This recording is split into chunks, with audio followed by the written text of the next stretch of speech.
This channel is part of the History Hit network.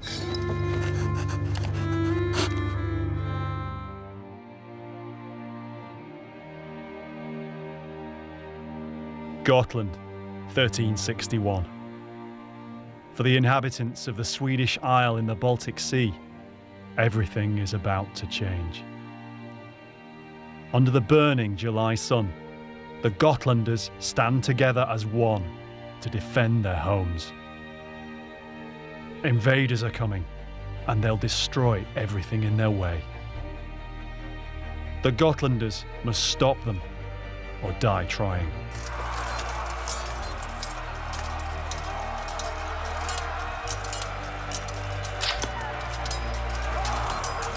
For over 600 years, no one knew for sure what happened that day.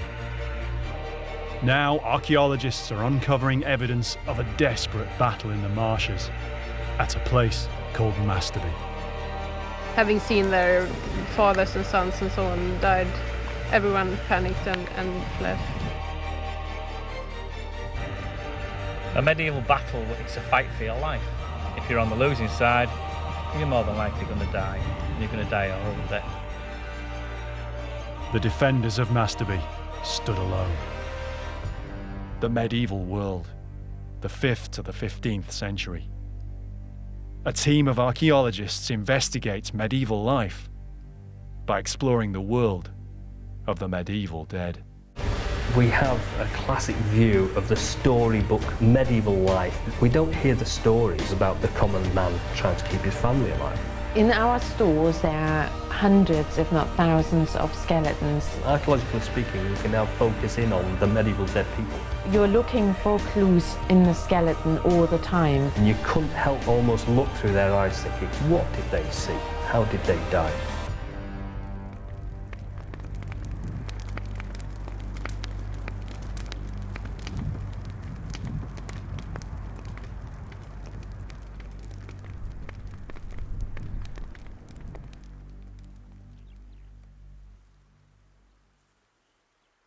They came to the land at Chronicle, where the people fought against them, but they were superior.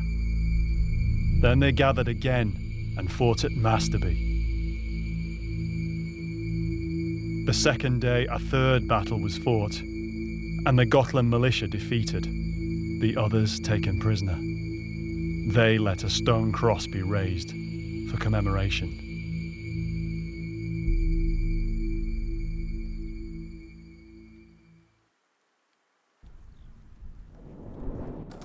The words of the Gotland Chronicle in 1633. The landscape of Gotland hides a violent past. Some of it historians know about, back to the Viking Age, yet much of it they can only glimpse. For medieval Gotland, the year 1361 echoes as a time of terrible upheaval. 10 miles south of the Gotlandic capital Visby, Masterby sits amid the reclaimed farmland and dense forest. In 1361, it lay directly in the path of a marauding invasion force, hell-bent on the looting and burning of all they encountered. There's no contemporary source that tells of what happened at Masterby. What we know comes from the Chronicle of Visby in the 17th century. Drawn by the island's reputation as a rich trading place, King Valdemar II of Denmark launched an invasion. His main target was the island's capital, the wealthy trading port of Visby. With its strong walls, it was the envy of all Sweden's rivals in the Baltic. In July 1361, Valdemar's army landed on Gotland's west coast and began its march on Visby, destroying and pillaging every Gotlander farm and village on the way. The Visbians, many of whom were foreign merchants, barred their gates to the indigenous farmers and villagers. So for the Gotlanders in villages like Masterby, right in the path of the advancing Danes, all they could do was band together in a hastily formed militia and try to hold out. They fought a battle somewhere in the marshes south of Masterby, astride the main road. But the Danish army, professional soldiers, better equipped and more experienced, broke through and pillaged their way to Visby. They defeated what remained of the Gotland militia in a one-sided final battle. It was a cataclysm. Gotland never recovered. Overnight, its medieval golden age was finished. Times of dramatic change like this form cornerstones in history. It's really good evidence for a massive change on Gotland at that time. There was an invading force being repelled or attempted to be repelled by the locals, by the islanders themselves. And of course they failed. Of course everything changes from that moment onwards. For archaeologists like Tim Sutherland, Gotland's story is well known. Early in the 20th century, mass graves from Visby were discovered. Hundreds of skeletons and many artifacts and armour betrayed the true scale and horror of 1361. Yet this was just from Visby. For more than 6 centuries, almost nothing was known about the other battles the Gotlanders fought for their island, including the one at Masterby.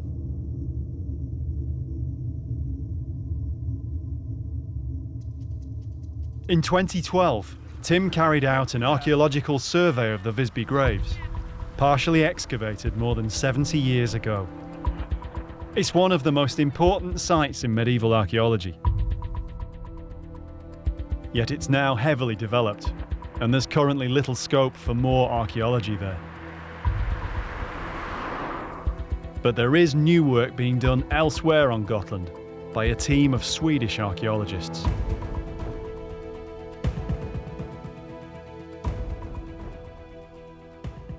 So the chance has arisen whereby there is a potential for finding something on the same island from the same period, killed by the same people, and these other people potentially lie in the ground somewhere outside Visby. And the locals have initiated an archaeological project whereby they've started to look for a medieval battlefield, and they found it. Almost unbelievably, they found evidence of it. They found crossbow bolts and bits of sword and weapons. Finding evidence of lost medieval battles is extremely difficult. Tim knows because he's tried. He's one of the world's foremost battlefield archaeologists and made his name excavating mass graves from the Battle of Towton in England. For this reason, he knows what's been done at Masterby is very important. So he and metal detectorist Simon Richardson are on their way to Gotland, where they'll lend their expertise to the ongoing project. Their work at Towton was made easier because it was a recognised historic battlefield, its location well documented. For many long years, Masterby, though, was a lost battlefield, with no contemporary records and only the oral tradition of the locals to keep its memory alive. Yet there is one other clue as to what happened there. Standing not far away from where they found all these fragments of medieval conflict, there is a very large standing stone cross. And this has all sorts of stories associated with it. The Masterby Cross stands alone in the fields, a few metres from the road just outside the modern village. It's one of the things that's hooked Tim into the project. No one knows for sure how long it's stood, nor even why in fact it's there, adding to the intrigue. The cross has been moved. It used to lie down. It's been moved from a great distance away. It's been moved from a short distance away. My instinct would tell me that you do not move large stone crosses like that unless there's a very good reason, in which case it might have fallen over, in which case somebody might have just put it back up again. But there's a very good chance that the area around that stone cross contains the graves of the people that died in the Battle of Masterby in 1361, just before the Battle of Visby. So there is almost a once-in-a-lifetime opportunity of finding a parallel to something like Visby, which would be phenomenal. We've potentially got evidence for another mass grave or another series of mass graves down the road at Masterby. And so are there parallels? Are they completely different, or are they exactly the same? And we don't know. And that's one of the interesting things that we'd like to find out. The project centres around the present-day village of Masterby. Gotland is known for its many medieval churches, many of which date to long before 1361. Somewhere near the church stood the medieval settlement, but no traces remain on the surface. It's an almost entirely local team. Most are amateurs, with some professional archaeologists. They all know the stories of the Gotlanders' battle here. And for the last few years, they've been committed to keeping its memory alive. Maria Lindström is the project leader.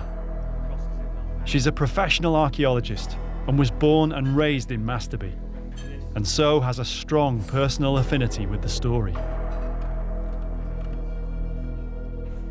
She wants to find out the real facts to back up what she learned as a child about the people who gave everything to defend the village more than 600 years ago.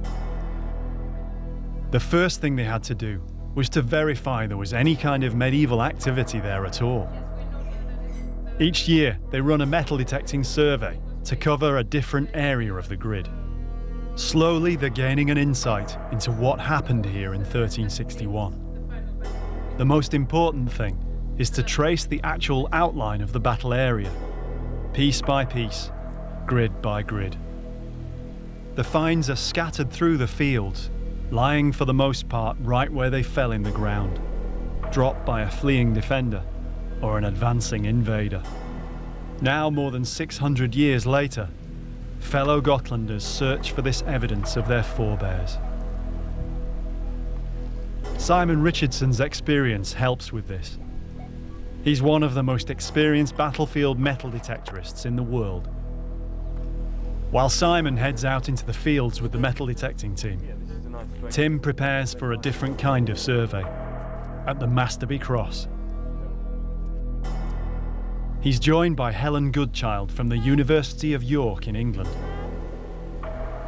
She'll help Tim carry out a remote sensing survey around the area of the cross. The site of the Visby graves was marked by a similar stone cross.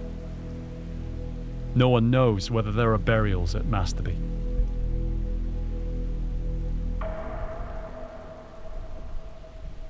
Well, we know we've got a medieval battle. We've got the evidence of that, so that's one thing. We know that in a medieval battle, lots of people get killed, so somewhere there would be lots of dead, presumably. Now, either everybody's been taken out of the landscape and there are no mass graves, or somewhere in this landscape there will be mass graves. Therefore, you look for points of reference, and there's no better point of reference than this huge big slab of limestone. And if we want to look for a parallel for something like this cross here, there is no better example than a few miles up the road at Visby, where we know there is a very, very similar cross of the same sort of size and dimensions, and that does mark the medieval mass graves from the Battle of Visby. We're hoping that in this landscape, within this very field itself, right close to the cross, are the mass graves from the people that died at the Battle of Masterby. We also know that towards the end of the Battle of Masterby, it appears as though the battle went through or very close by the medieval settlement around Masterby. So we'll have evidence of where they lived, we'll have evidence of where they fought, we'll have evidence of where they died, and also, hopefully, we'll have evidence of where they were eventually buried.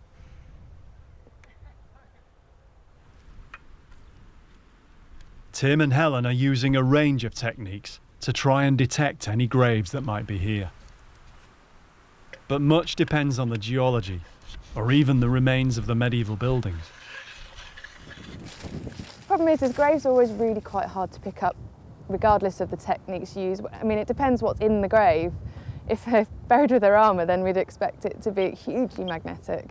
It'll just be a giant anomaly. But if they haven't been, it might be more difficult to detect. And in fact, it might be that the later settlement is going to obliterate any traces of that at all. So, I mean, we've already found that we're picking up what look like walls and stuff from perhaps a later farmhouse. So, if we're lucky, we'll see the grave as well. If we're unlucky, we'll get a lot of post-medieval structures. Ground-penetrating radar will enable them to look for large shapes or displacements up to several meters down into the soil.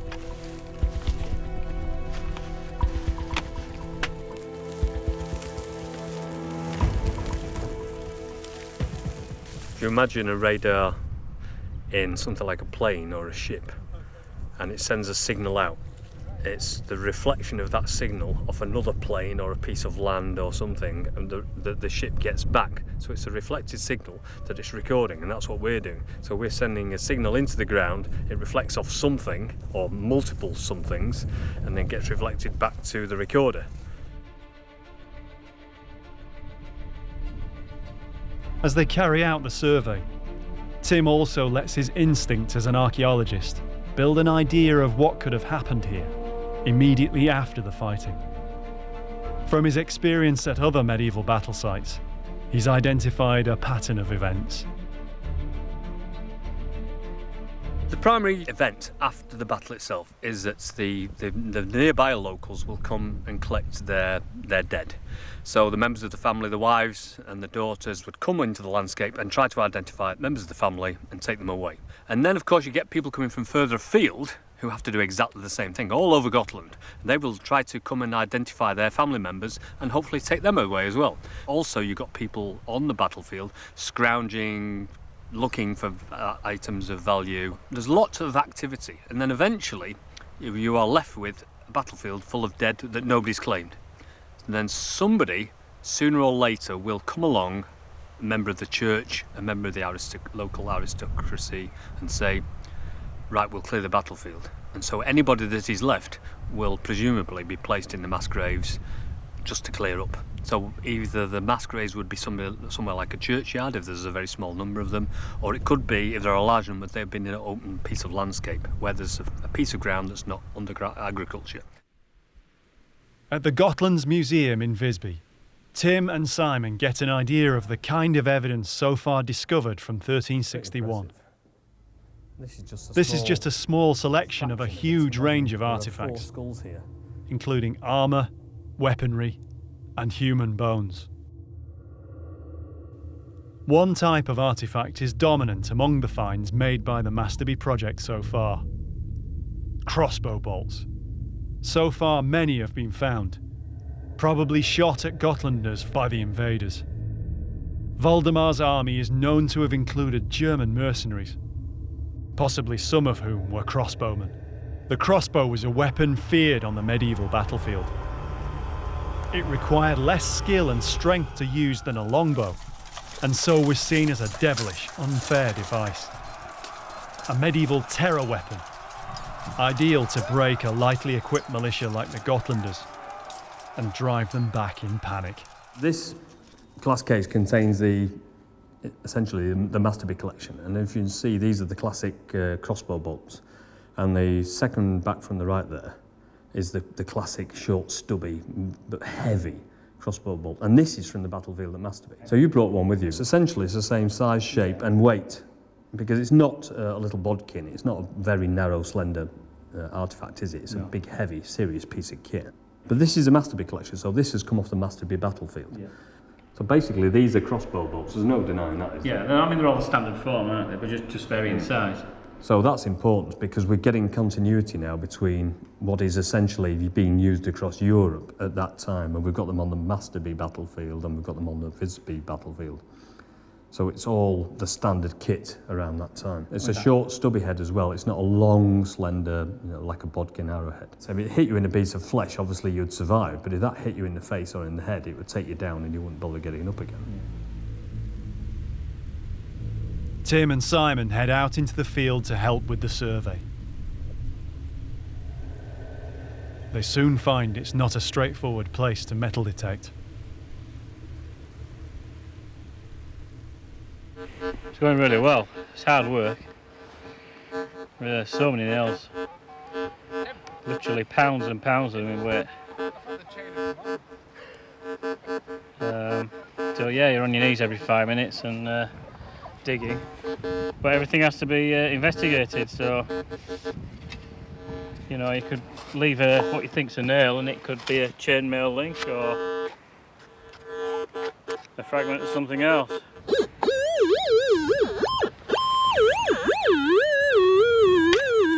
No, it's just a process of elimination. It's a surprise. Yet another nail.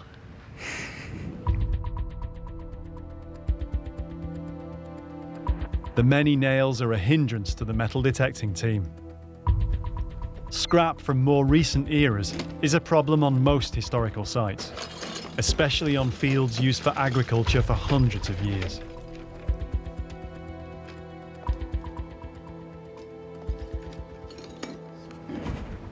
This is the kind of thing, well, this is the stuff we've been finding on the battlefield. Mainly made up of nails and wire, but there is the odd item which is a fair bigger. A lot of agricultural stuff. Got a piece of wire. Yeah, I mean, it's frustrating finding this sort of thing, but it's what you have to go through. It's part of the process. You have to remove these items to find, the battle-related things. Yeah, I mean, something like this. Looking at the metal, it looks quite old to start with, and maybe initially when it comes out of the ground, it could be mistaken for part of a knife. On further inspection, it's all it is it's a small adjustable spanner, quite an old one. With all this background noise to search through, Simon needs more than his technical ability. Decades of detecting on medieval battlefields means he too has a strong instinct for where to look. When you're doing these surveys, when you are walking around, you try and imagine the flow of the battle, where the most advantageous place would be to stand your army. And they knew where they were going to attack from. They knew how they could maybe, by looking at the landscape, how they could encircle the enemy, trap them, push them into a narrow place between two woods or into a marsh or against a river. They try and use the landscape to their advantage by looking at it. And I suppose metal detecting is the same, really. You look for the higher ground where people would make escape from, away from the rivers, away from the marsh. People maybe made escape plans. I know I would.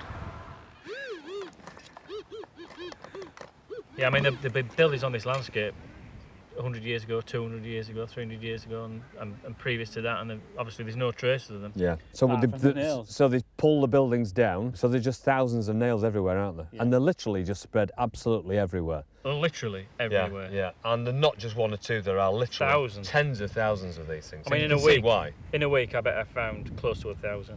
Yeah. You know, the more bolts, the more distinctive artifacts you can find from the battle, and then plot them.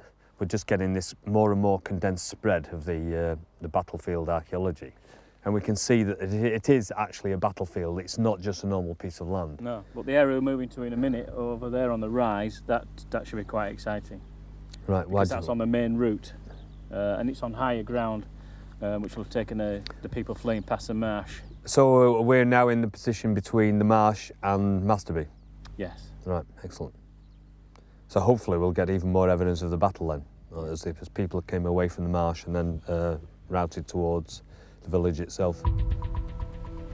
When the survey switches location, the result is more finds and more crossbow bolts. They're searching directly over the path of the final retreat of the Gotlanders. Beyond them, the only thing standing between the marauding Danish army and Masterby was the farmstead at Grens, where the cross now stands. So what sort of stuff have you been finding then? Yeah, it's been a really good survey this year. This is what the bolts usually look like.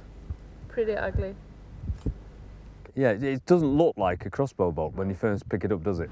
This is a close combat area, but we have a few bolts here as well. But the main battle area is just a couple of 100 meters away. So this was probably shot at a Gotlander fleeing for his life.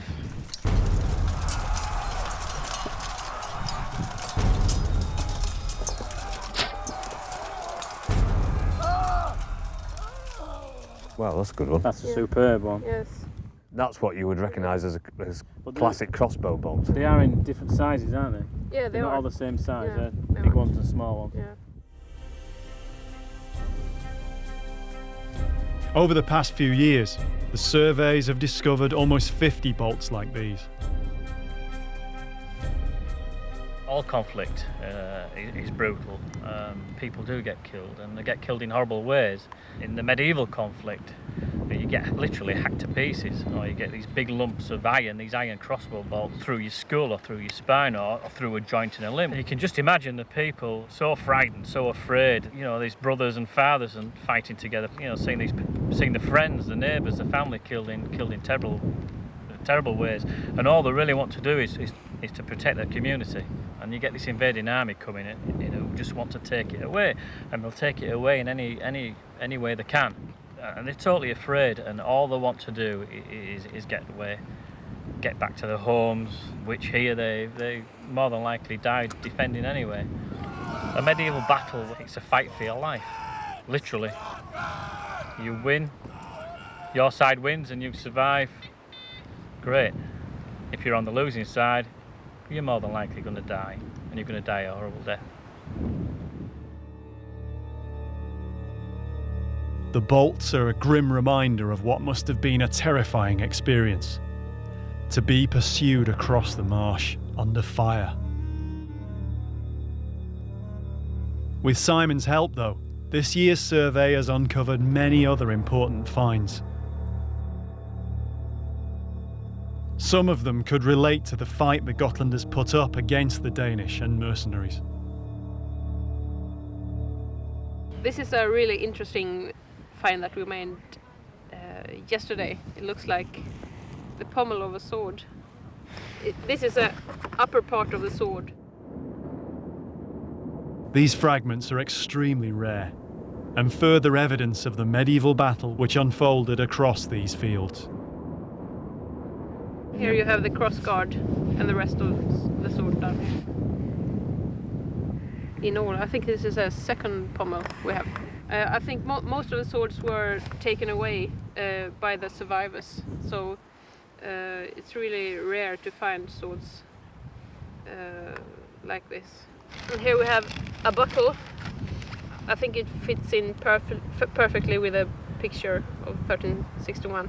There are quite a few parallels of that from the Visby graves. Yes. But it's quite a broad one, it's quite a broad belt. Yeah. For a heavy belt, is it maybe a sword belt? Yeah, it could be a sword belt or something, yeah. There are also pieces of armour, again extremely rare to find in situ on a battle site. This is a really promising find as well. Might be a lamella. See the holes here. Lamella armour was formed of many overlapping iron scales, or lames. It was a style that dated back to Viking times on Gotland. Well, lamellar armour is armour that is made up of small plates. So what you would do is you would have a series of these next to each other, overlapping each other, all riveted or tied onto something else, and it forms it's almost like a suit of mail, except it's made of plates instead of little tiny rings. So the fact that this has got little holes in it suggests that it might be actually part of an armour. Complete examples were buried on bodies in the Visby graves. But here at Masterby, the finds are evidence of the armour's use in battle.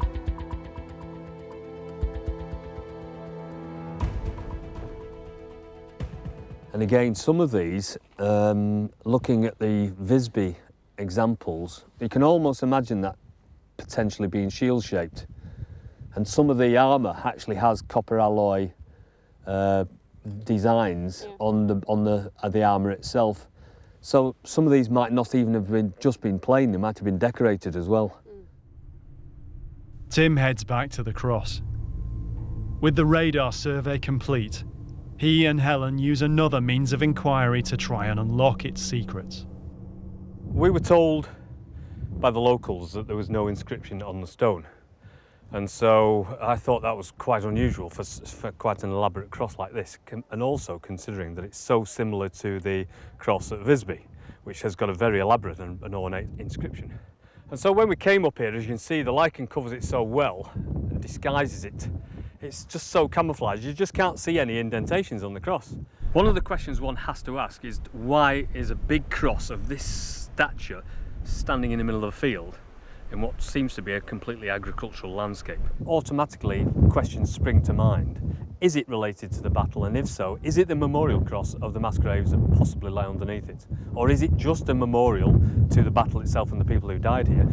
It is possible that underneath and around this cross are the graves of the people who defended this landscape in 1361.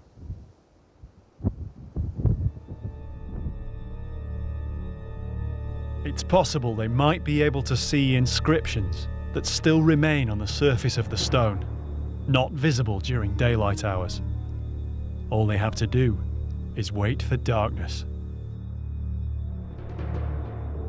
The idea is that we're going to shine a raking light across the surface of the stone. And the reason behind that is that by using a very low light against the surface, it will cast very deep and recognisable shadows. And anything that's an undulation in the surface of the stone and that casts a shadow, we'll be able to record. If we shine it from there, and then what we can do is turn it. Oh, look at that. And remember, we're only doing a quadrant at a time.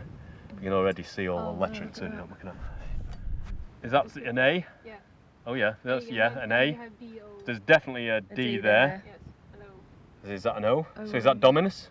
Domini? I know Domini. Yes. See, that's what we think it might say then. Wow.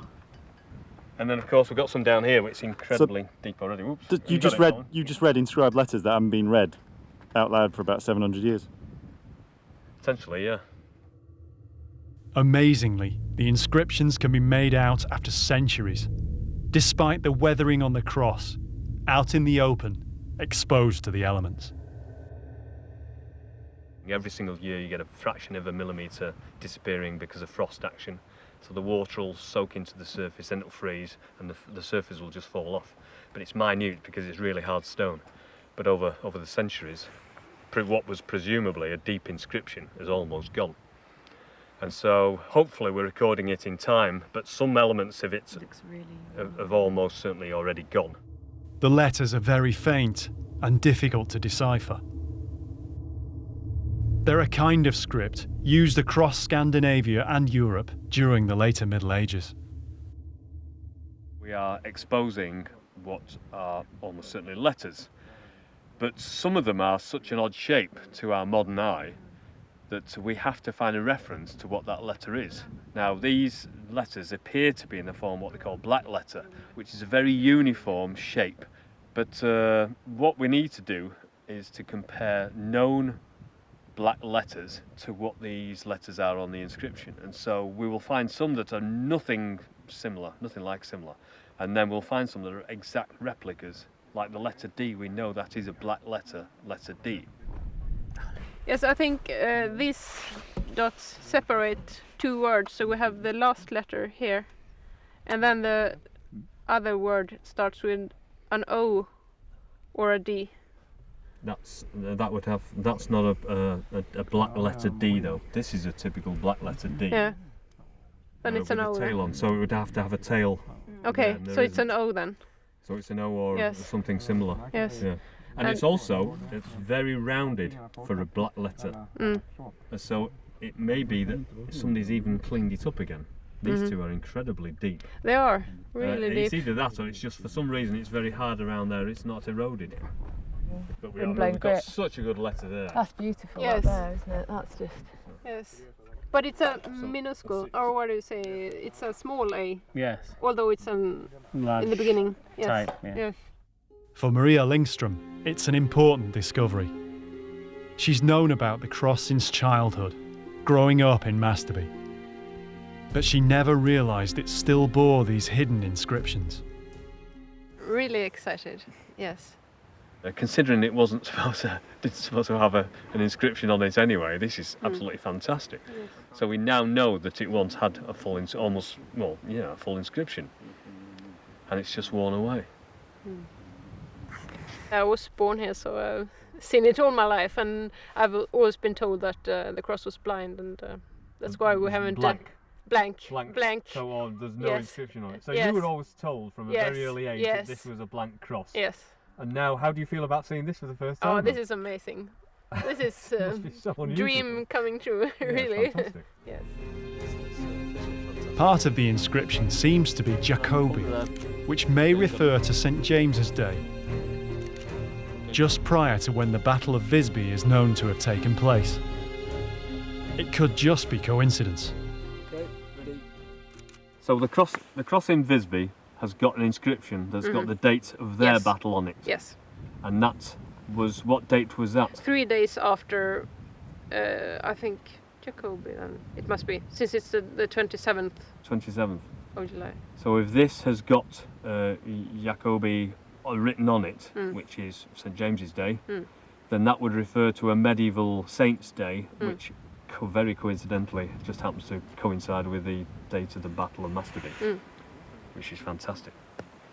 So it does look as though we've got a medieval cross with an inscription on it, which we didn't know existed, and the inscription might just say Jacobi on it for James, St James's Day, which is the date of the Battle of Masterby. That'd be unbelievable to discover that for the first time. Out in the fields, Maria and the metal detecting team are back at work. They're on the northwestern shore of what was the shallow lake in medieval times. It's the area across which the defenders fled after they failed to stop the Danish advance. We're actually on the shore of the lake now. You can see it dipping down a bit over here. And there we have the former lake. It was ditched out at the end of the 19th century. So it's not a deep lake then, it's a shallow... Shallow, yes. Yeah. And 1361 is supposed to have been a really dry and hot summer, so it was even shallower. But the marshy lake bed wasn't enough to stop the Danish advance.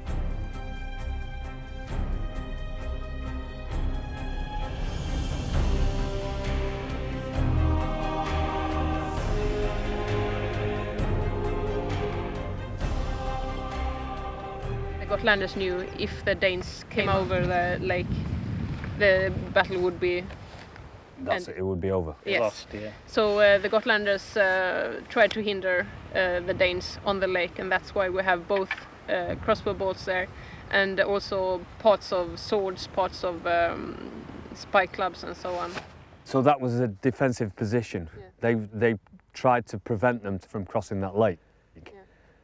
And they failed, obviously. Yeah. In the great scheme of things, this is now becoming almost parallel to the archaeological evidence from the graves at Visby. But it wasn't a proven battlefield until relatively recently. No, not amongst the experts. They said, no, historians said, we don't think there was a battle. But the people here in Masterby have never doubted there was a battle here. So. And so what's happening now is the battlefield archaeology is formalising this part of history. And of course now you can rubber stamp it and say there is definite proof of medieval battlefield in this landscape. The weather closes in as this year's survey is almost complete. Just beyond where the team have been working, the land shelves down to where the heaviest part of the fighting probably was. The close combat area. The two sides more than likely met in the narrow part of the shallow lake, as the Danish and mercenaries forced a crossing to outflank the Gotlanders. Yes, we think that the Gotlanders had a gathering point here on the northern shore of the lake, and that they met the Danish army actually on the lake, on this narrowest part. So there were two lines shooting with their crossbows and shooting arrows at each other. And then we have a close combat in that area as well. And then we have the close combat area here when the people are fleeing. There is a written source from the 17th century which mentions that there were two battles fought upon the lake 2 days in a row, but I'm not sure the Gotlanders could stand up for that long. They would have been in family groups standing next to their fathers and brothers and sons and so on. And when they scattered, they probably fled in these family groups as well. Having seen their fathers and sons and so on died, everyone panicked and fled.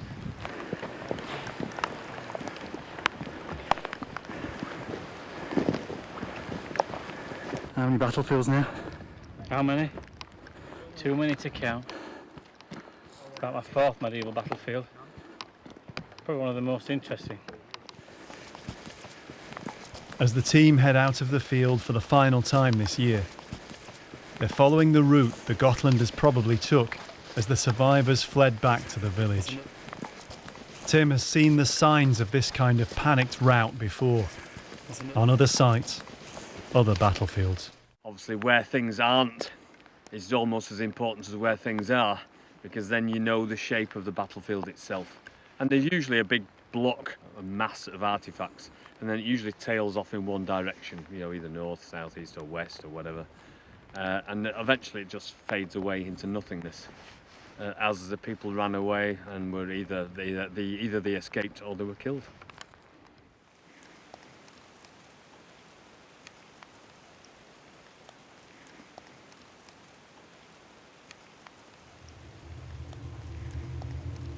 At the cross, the radar results are inconclusive. There are no obvious grave pits in the fields around the cross. But there are the possible remains of the medieval farmstead that stood here at the time of the battle. Tim and Simon return one last time to take auger samples from the areas highlighted by the radar results.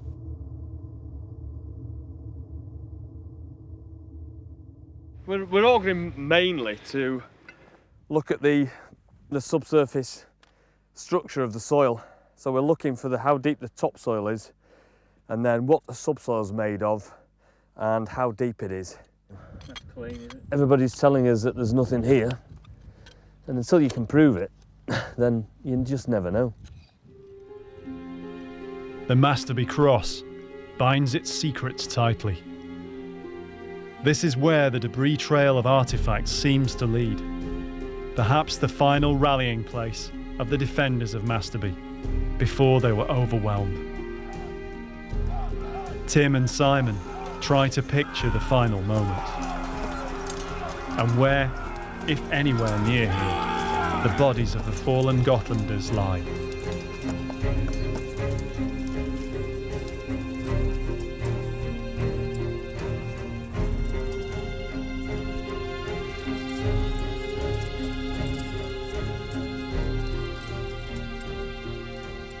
The location here is at the end of this tail of archaeological evidence of the battle. So we're getting crossbow bolts, we're getting bits of armour and all sorts of things. And this is, to all intents and purposes, the tail end of it. So if we've got the mass of the battlefield there, one would expect the majority of the people to be buried there, at least temporarily, and then taken to the church later on. But if there was a settlement here and this is part of the route, then is it possible that this is where people were fleeing to? And then there was like a horrible situation occurred here that was memorialised not just for the battle but for the carnage that took place. Most of the artefacts are in what we believe to be the centre of the battlefield. Yeah. But you wouldn't move a large number of dead people from there to a spot like this, No. which is a few hundred metres from the church. If you're going to all the effort, all the trouble to move them from there, which is a lot of labour, you carry on to the church and bury them in the cemetery. Yeah. So why is this memorial stone here? Maybe this memorial is just commemorating. This is the area of the old village. This is where maybe the last stand was. So we'll put the cross here. It doesn't necessarily mean they're buried here. Yeah. It just means where everything sort of ended. You know, this could be the beginning of the route where they just start fleeing back towards Visby, and the locals obviously get caught up in it. Yeah. So it might mark the transition point. Did they actually exhume the graves from the battlefield and take them into the consecrated ground, or are they still there on the battlefield waiting for us to find them? Oh, there are several graves between here and the main concentration. Yeah. And again. And as for the Danes, the enemy, would they go to much trouble to bury those? I don't think so. No, I don't think so, because they'd be too busy going towards. They hadn't reached their objective yet. Their objective was Visby. I mean, if the local population's wiped out, there aren't going to be many people around. Exactly. All this landscape would have been day, decimated, wouldn't it? Yeah. At the time of the battle, because there would have been thousands of troops moving through this landscape, taking anything that was movable, anything of any value whatsoever. That's the food, the livestock, any of the artefacts in the houses. They'd probably loot, burn the houses, and then move on. And there are a few knives found there, and we're talking one, this size. Yeah. That'd be a good piece of, a useful piece of equipment. Yeah, so for a labourer or for a farmer. If somebody had found that, they would have had it. But I don't think people have gone to the trouble of looking. Maybe a lot of them don't come back because they're dead. Exactly. Yeah.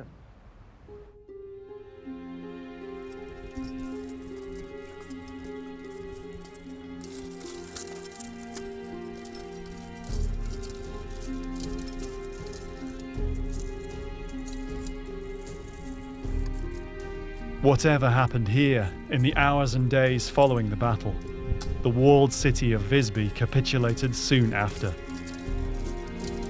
And with it, the whole of the island fell to Valdemar and the Danes. Though it was regained by Sweden years later, medieval Gotland was never the same again.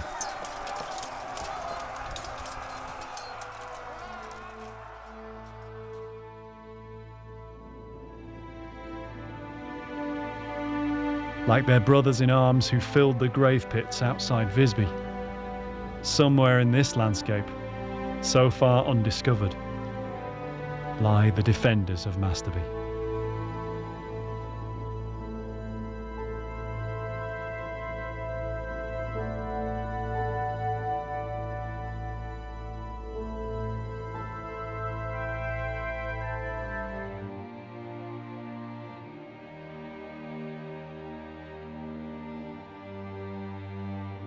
The mid-1300s, in the small Yorkshire town of Tadcaster, in northern England.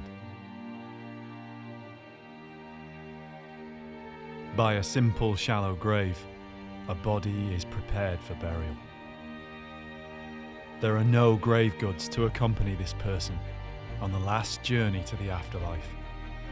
Perhaps just a plain shroud. There are no clues as to who this person was, nor what has taken their life.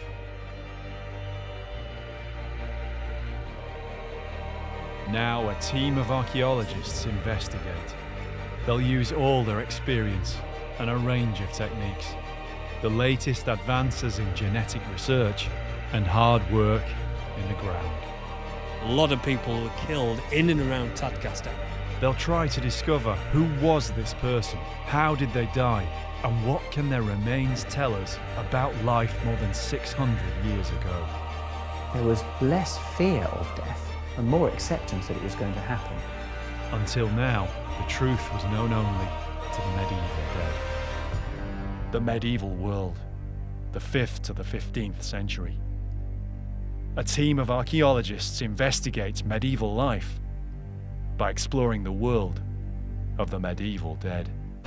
We have a classic view of the storybook medieval life. We don't hear the stories about the common man trying to keep his family alive. In our stores there are hundreds, if not thousands, of skeletons. Archaeologically speaking, we can now focus in on the medieval dead people. You're looking for clues in the skeleton all the time. And you couldn't help almost look through their eyes thinking, what did they see?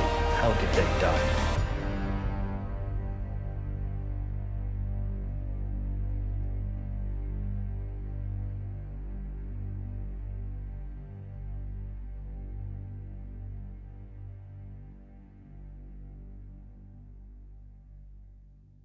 The 7th year after it began, it came to England, and first began in the towns and ports joining on the sea coasts. In Dorsetshire, where, as in other counties, it made the country quite void of inhabitants, so that there were almost none left alive. And finally it spread over all England, and so wasted the people, that scarce the 10th person of any sort was left alive. So a chronicler wrote of what befell England in the 14th century. It was a pivotal time in the Middle Ages, across the whole of Europe. The medieval town of Tadcaster, 15 miles south of York in northern England, was no exception. The Yorkshire landscape is prosperous now, but it veils the many years of hardship and suffering that ordinary people endured just to get through their daily lives. The average life expectancy was around just 30 years. Things then were bad enough without war, poverty, famine, and disease. It's all dirty backgrounds, people walking around in the mud, the dirt, and the lower echelon of society is roughing it. And it wasn't very pleasant. It's easily a third world environment as we would see it today. People living at a subsistence level, hand to mouth, farming at a very basic level. Even when they farm for somebody else, the majority of the crop would go to the church and the state. So again, it goes back up out of their system. For a lot of medieval aspects of archaeology is knight's armour, the conflict. Rather than focusing at the top end of society, we can now focus on the bottom end of society, the people who lived and worked on the land at a very, very basic level. We can do scientific analysis on their skeletal remains, on their teeth, to find out where they were born, where they were brought up, and what sort of food they ate. And so at a subsistence level, we can now record that, and we can see exactly how they lived and what they went through, and sometimes even how they died. The medieval dead still exist. Around the United Kingdom, skeletal remains are kept for future study. In our stores in England, there are hundreds, if not thousands, of skeletons that have not been analysed yet. Many of them were excavated in the 60s and 70s. Some are still even unwashed, but these skeletons still warrant analysis. The University of York's Department of Archaeology preserves many such skeletons, the remains of some of the population of medieval Yorkshire. The medieval period is very interesting because there are lots of aspects still that we don't know so much about, and it's fascinating to find out more about it. There are documents that might relate to propaganda or political intrigues and so on that distort the actual evidence. And when we have the skeletons themselves and the archaeology itself, we can see what really happened in the medieval period. I think the general public is surprised that there's still so much to be left to be discovered about the medieval period. People relate to other people, so the medieval skeletons are very fascinating to the general public. In the medieval period, you see very different diseases that you might then compare to the post-medieval period or the early medieval period or the Roman period. You try to think about the social context, whether they were from a richer side or a less well-off side, and then you try to look for patterns, whether there was malnutrition at the side if it was a poorer side, or whether they were all very tall people on a wealthier side. So you try to put the skeleton straight away into its archaeological context. The medieval period is clearly a very great distinction between different classes and between different social status of individual, but also a total misunderstanding of diseases and also their cures. Marlin is often called in to carry out analysis on bones found at the many archaeological sites in and around York and all over the UK. Her work entails establishing all the facts she can about an individual who lived hundreds of years ago, from the bones they leave behind. I'm an osteoarchaeologist, and what we do is we visually analyse the skeleton. So we determine the age, the sex, the living height, and any diseases the person suffered from or any injuries they suffered from. It's usually not possible to tell the cause of death. And then there are specialists who undertake biomolecular studies of human skeletons, and they can determine much more about the diet of the person by undertaking destructive analysis of the teeth and bones. And they can also often tell where an individual comes from through isotope analysis. Among the breakthroughs in biomolecular research is DNA analysis. This is revolutionising osteoarchaeology, unlocking whole new areas of potential for the study of skeletal material. In future, there will be this new generation DNA analysis, which are called SNPs, where you can determine the eye colour, the hair colour, whether somebody had a coffee allergy, and where almost exactly somebody came from. But that's something in the future that we can do with these assemblages that are still stored in British museums. Most of the skeletons she analyses come from sites where the archaeology is already understood. often as part of a batch of several sets of remains from a recognised burial context, such as a conventional cemetery. But sometimes there's a skeleton that carries with it a little more mystery. Tadcaster has seen centuries of conflict. A castle once stood here from the days of the Normans, though it was a ruin for most of the medieval period. Not far from the town's main church, the site has lain for centuries as waste ground. Raids from the north, battles in the Middle Ages, and the English Civil War have all left their mark on the area.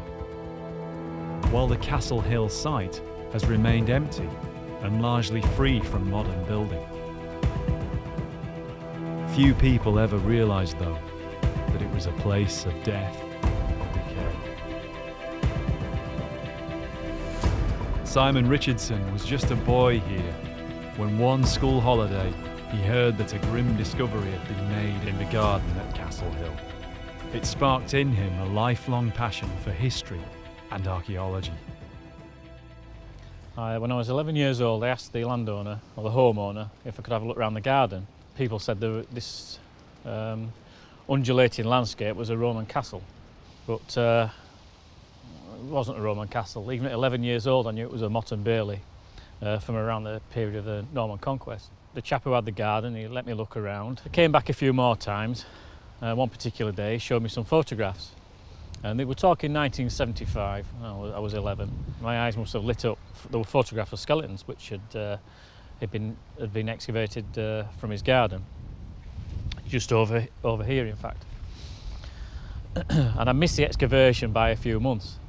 And it turns out he found a bone whilst digging a small vegetable patch. It went to the police and then to the coroner, and they decided that there were human remains. It was a bone from the arm.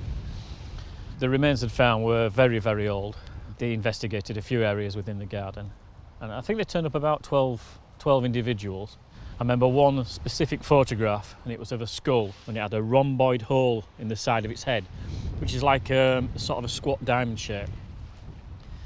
So it was all very, very interesting, and I came for quite a number of years, and I found a large amount of pottery, mainly medieval, but quite a bit of Roman. But I also found some musket balls, which had been eroding out of the slope on the motte over there, and they were from the Battle of Tadcaster, which was 1643. As Simon's enthusiasm for archaeology grew, he kept going back to Castle Hill to help where he could, as the local historical society explored the site. But then almost 2 decades went by, and after a change in ownership, Simon found the site little resembled the place he knew from childhood. Quite some number of years later, I came back to the garden, and I was totally taken aback by what I saw. The garden was completely overgrown. I was asked to come down and clear the grounds. It was a huge task, and it took some weeks. One of the first things I did was remove a large hemlock plant, which is a very poisonous plant, which had grown just to the other side of the yew tree there. So just at a fairly shallow depth, I got under the roots, and my spade just caught on something which I thought was a stone, but it turned out to be a skull. It was a completely unexpected find, and it left Simon wanting to find out more. There was no evidence as to when the body had been buried, though there was one possible clue as to the individual's fate. A small trauma mark on the skull. About 96, the mass grave was found at Towton Hall. I saw some photographs of some of the skulls which had been excavated at Towton, and they had in the side of the head these rhomboid-shaped holes. Simon had heard of the excavations at Towton battlefield, where Tim Sutherland had been at work to recover the remains of victims of the battle in 1461. Remembering the skull with a rhomboid hole in the side of its skull and the ones at Towton, so putting 2 and 2 together, what I'd found there might have been a victim from the Battle of Towton. So then I got in touch with Tim. Several of the skeletons had trauma marks, including rhomboid holes, thought to have been caused by war hammers or poleaxes. Could the skull belong to a combatant who'd fled the battle during the rout and was killed or died of wounds at Tadcaster? In 2009, Tim and Simon carried out an excavation on the spot where Simon had found the skull. They unearthed the rest of the skeleton and several more partial skeletons. It seemed as if the site had been used as a cemetery. Yet intriguingly, this was outside the bounds of the nearby medieval churchyard. It wasn't straightforward though. Many of the remains were less than ideally preserved. When we carried out the excavation, we came down onto several skeletons, but they're all very fragmentary or in not very good condition. And then we came down on this one skeleton that was in good condition, and there was more of it showing than the others. And so we thought, right, it was quite a robust person. This bone was in really good condition, so we thought, right, this is the one that we'll try to find out more about. And so we fully excavated it and recorded it and pulled it out of the ground, and we thought, right, this hopefully will be a good enough sample to represent the other skeletons that we found in the whole of the site. Recording data about the location, orientation and potential age of the burial was vital if clues were to be gathered that could help explain the strange burial. We're assuming that this one skeleton is representative of everybody in this cemetery because it's in a strange location. It's in the middle of a medieval castle that was falling into ruins, and there was a cemetery, a perfectly good cemetery, just down the hill that they should have really been using. So why weren't they using that? And also some people are buried face down, some people are buried face up. Most of them are east-west, but they all seem to be in little groups, as if they've been rushed. The burials have been rushed. So there's something very unusual going on. Was it possible that the grave was conflict-related, like the one at Towton? Tim needed to consider the many layers of history affecting Tadcaster to try and understand the confusing nature of the archaeology at Castle Hill. We have an anomaly that we have skeletons in the ground, and we thought it'd be easy enough. We excavated them. Usually we can date them by the associated pottery or whatever, and therefore you can apply a period, and then you can hypothesize that they were killed in a civil war, or they were Romans or whatever, or Vikings.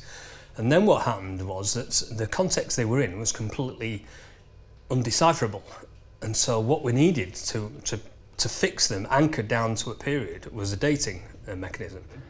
That's really clear, hasn't it? Well, that was, yeah, we couldn't even walk over there, could we? There are all big trees on there, they've all gone. It's really opened it up. Yeah, look at that. Several years after the excavation, Simon and Tim returned to Castle Hill. The site has changed a lot since they were here, just as it's done throughout its history over hundreds of years. You remember when we first came in here, that tree, half of it was brambles. almost covered in brambles, wasn't it? Yeah. Between that tree and that tree, there was hardly any space at all. And right out here, and About an inch thick, weren't there was they? a huge big brambles, and also the big rabbit warren underneath. On this piece of ground, we've got evidence of Roman remains, potentially a fort or a fortlet. It's something that was guarding the river crossing here. We've got bits and pieces that might be Anglo-Saxon, and then we're into the 11th century when, for some reason, there was a castle built on this site, the classic small Motte and Bailey wooden timber palisaded castle that was built in the 11th century, obviously to guard the river crossing exactly the same way as the Roman fort would have been. The medieval castle was only in existence for about 100 years. And so I presume... It's unusual that, isn't it? Yes, it was never developed into anything other than the original Motte and Bailey timber castle. It was never fortified extensively with stonework. And so presumably it just wasn't significant as a location for a castle anymore. The development of the town is probably 12th, 13th, 14th century. And therefore that's when the major river crossing moves away from the ford here onto the present location of the bridge. And that's when the town develops around the bridge, as they quite often do. Yeah. And then of course this place is abandoned completely. And there's nothing here then for significant number of years, possibly even until the English Civil War, when it was re-fortified to a certain degree. We know that because it was obviously fought over. Yeah. And then it looks like it was abandoned completely until the 18th century, or late 17th, 18th century, when the house is when they built. built the house. And then, of course, they turned it into formal gardens.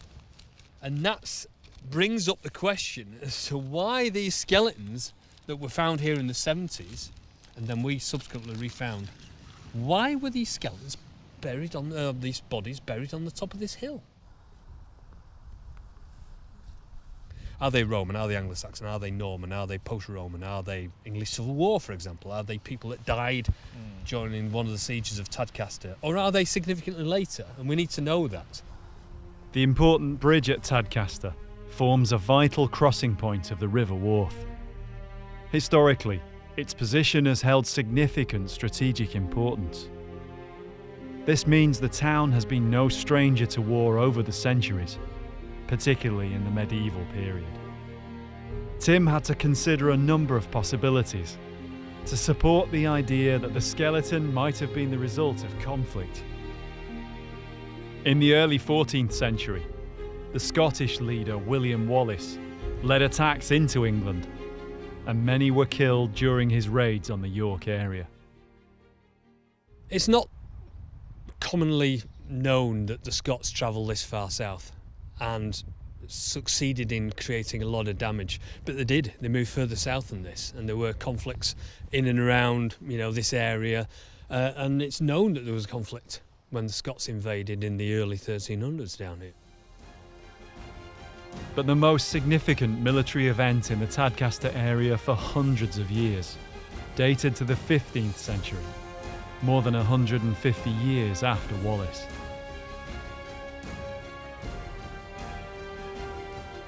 In 1461, thousands of men fled through the town, routing from the Battle of Towton, just a few miles away. One of the reasons we thought there may have been a cemetery here is the extension of the cemetery needed when, in 1461, after the Battle of Towton, there was a significant route between Towton through Tadcaster on the way to York, which is on the same route. And what happened is that significant numbers of people were caught because the bridge had been broken by the Lancastrians in order to stop the Yorkists invading York. And so what happened is there's a lot of people who were killed in and around Tadcaster at the time. We know this from the documentary evidence. And we thought, well, potentially this could be a cemetery associated with the dead people that were caught up in the Wars of the Roses. And of course, by dating the skeleton to potentially the mid-1400s, it might have been the case that that was what has happened. Ascertaining why the skeleton was buried here was not going to be simple.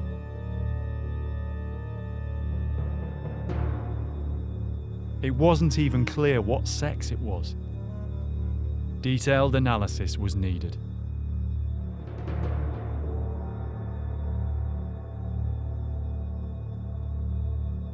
Marlin Holst was asked to carry out the osteological analysis of the Tadcaster skeleton. There are certain individuals that really stick out, partly maybe because they have unusual pathology or because they have a particularly well-preserved skeleton, but some you really connect with and you feel for them if they suffered or you see what circumstances they were buried under and you're trying to understand the reasoning behind that. So some people you really do connect with. The bones were strong and solid, showing signs of a relatively long life of hard work. What's more, the bones appeared to be those of a woman. This meant the skeleton couldn't be that of a soldier. But could the victim still have been in the grave as a result of conflict? A clue on the skeleton at first caused Tim to speculate the woman might have died through being caught up in a battle, or its aftermath. One of the marks on the skull, as Simon had found, seemed to indicate trauma and injury. We initially thought there was some head trauma. It looked like a blade wound on parts of the skull. And so we got really excited and thinking, this is it. It is a result of head trauma during conflict or whatever. Subsequently, had the skeleton analysed, and it looked like it was done by a spade. And of course, these skeletons are just below the surface. So of course, obviously with a little bit of overactive digging, you could cause some damage to the skeletal material. The radiocarbon result finally puts paid to the idea of a conflict-related cause of death. The skeleton was from the mid-1300s. This put it too late to be as a result of Wallace, and too early for Towton. One by one, the options were being eliminated. So of course, that's another thing we can just wipe away and say, fair enough, now we've managed to cancel that. So it's like, we know that they're not Roman, we know they're not Anglo-Saxon, we know they're not from the 15th century, the Wars of the Roses, we know they're not Civil War soldiers that were fighting in and around the settlements here and the castle itself. And so we managed to squeeze it down to a very narrow period of time. Tim was forced to think again. What else was going on in the mid-1300s in Yorkshire? This is where we start getting some interesting results, because we radiocarbon dated it, and it dated quite securely to the early to mid 1300s, because the castle has already been abandoned by them. If the castle's been abandoned, it's obviously waste ground. It might have been farmed or cultivated as a private allotment. But if something happened in a very short period of time that accumulated large numbers of dead people in a small cemetery, and that was unusual. Rushed burials, particularly of more than one body, could suggest a cause of death that in some ways was even more terrifying than battle. One of the things that immediately strikes you is that the whole of Europe was decimated by the Black Death, by the plague. Between a third and half the population potentially died, of Europe died.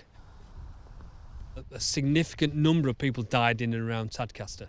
And that means that the cemeteries would have been full. Within a few months or a year or so, the cemeteries would have been full because there's just nowhere else to put them. There could be potentially hundreds of people dying in a very short period of time in and around Tadcaster. And the surrounding district, because remember, this is a parish church. And so, of course, it attracted a lot of people from in and around Tadcaster, significantly distant from Tadcaster itself. And so they would have been drawn here to be buried after their life had ended. The Black Death ripped across the landscape, wiping out entire communities. Yorkshire was no exception. For the people of medieval England who experienced it, life was never the same again. Piers Mitchell lectures in biological anthropology at the University of Cambridge. He's studied how what we now know as bubonic plague spread throughout medieval Europe. There are certain epidemic diseases like bubonic plague that many people would have never experienced until the epidemic swept through. And then virtually everyone would have been exposed to it, and a proportion of people would have died. For example, in the Black Death in 1348, perhaps 50–60% of people seem to have died in Europe. Coping with such catastrophic losses must have been traumatic for the survivors, who had to rebuild their lives.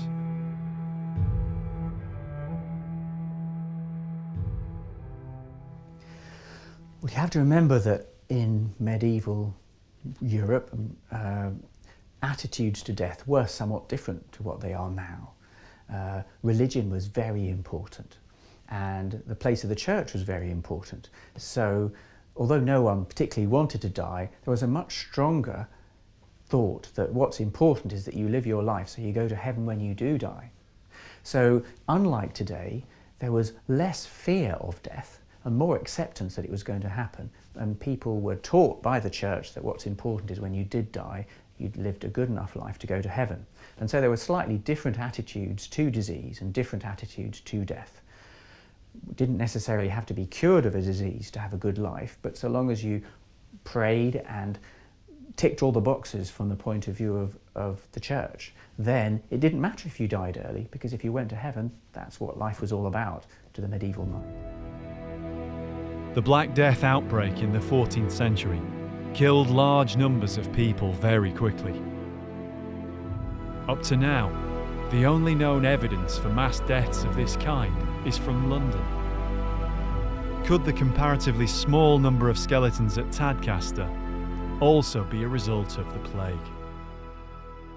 The problem is we assume that the individuals from the Black Death were buried in massive pits. Well, a lot of that wouldn't have been possible in normal churchyards. They were usually packed with remains, so it's likely that a lot of these plague pits were actually not in consecrated ground, or were in ground that was later consecrated. And I'm sure there have been assemblages found in Britain where the assumption has been that they are plague cemeteries, but it hasn't been proven. Marlin set about finding how to verify whether the woman had died from Black Death, and a recent discovery in bioarchaeology provided the means to do so. DNA analysis techniques have developed dramatically in recent decades. Caused by the Yersinia pestis bacteria and transmitted to humans by the fleas of infected rodents, bubonic plague, or Black Death, is a pathogenic killer. Though Yersinia pestis was discovered in 1894, its genome has only recently been decoded. This genomic sequence now allows scientists to pinpoint the existence of bubonic plague in the intact DNA of ancient skeletons. Michelle Mundy is an expert on analysing the biomolecular structure of archaeological specimens. When we have a skeleton and we can look at it morphologically, we can say certain things about it. And then if you want to get down to the molecular level and look at DNA, what we can look at different genes. We can say, more or less what colour eyes someone might have had in the past. We can look at skin tone. We can look at things like whether they had runny earwax or not. These are all genes that we know what they do, so that we can look for them. We can look for the genetic changes that cause these particular features to arise in your body. All of these things will tell us something about a person in the past. They might not have actually manifested them completely, so we might be able to say this person has the gene for this, but we don't know how much that was actually manifested in their actual life. I don't think we'll ever definitely get to that. There's a difference between what's in our genetics and what we actually did throughout life. So a lot of what we look like and our personalities is, as you know, half about what's in our genes and what's in our lifestyle, how we've been brought up. Marlin visits Michelle to find out more about the skeleton from Tadcaster.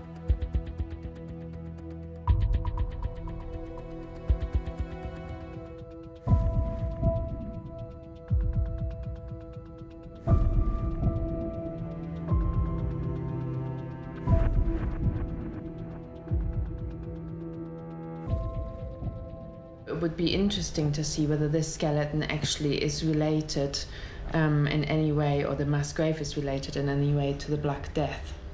What's inside is what we're actually going to be sampling, which is the dental pulp, which is right in the centre of the tooth. So what the specialists will do when they actually have the tooth, they'll probably cut it all longitudinally down the middle and scrape out with a small dental implement the pulp that's inside and use that for the DNA.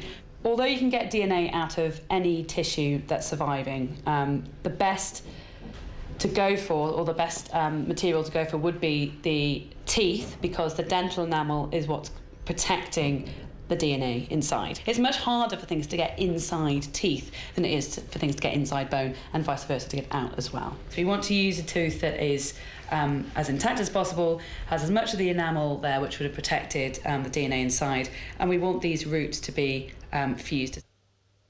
We're going to have to take one of these teeth out of the jaw, and we were going to go for this one here.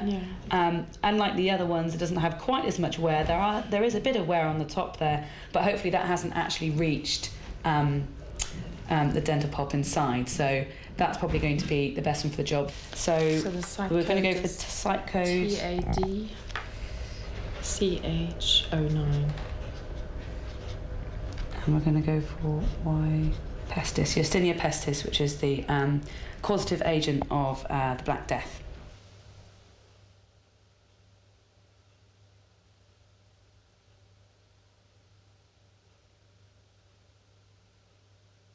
The trouble with plague is that it kills you too quickly for your skeleton to react to it.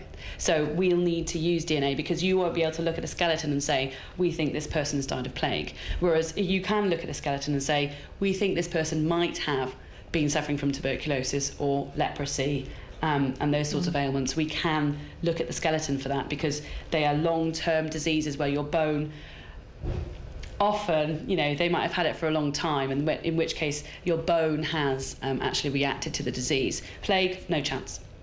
Well, the DNA analysis would be very, very interesting in terms of whether we can tell whether this individual did suffer from the plague, because, as Michelle has said, this is something that we just cannot do from the osteological analysis of the skeleton. Did the woman die as a result of plague? As the plague spread across Europe, it had a great effect on the structure of society. Entire cultures had to adapt quickly to enormous losses in their working population. The Black Death swept right across Europe from 1348 about 1352 and had major effects, not only on people's lives, but the social structure of Europe at that time. It seems that perhaps 50 or 60% of people across Europe died during the Black Death. Firstly, it would have profound effects on the genetics of medieval Europeans. If you think there's something different about the 60% that died and the 40% that didn't. So it's quite likely to have significantly affected our gene pool now, so that we may be better able to resist certain kinds of infectious disease because those of us that couldn't cope with the Black Death had our genes removed from society. Secondly, it had significant effects upon the population number. A lot of the poor had to rely on the little work that was available. They were attached to the land. They couldn't move about and live where they wanted to. A lot of them had to live where their hut was, and they had to give a lot of their income on work for a particular landowner or noble.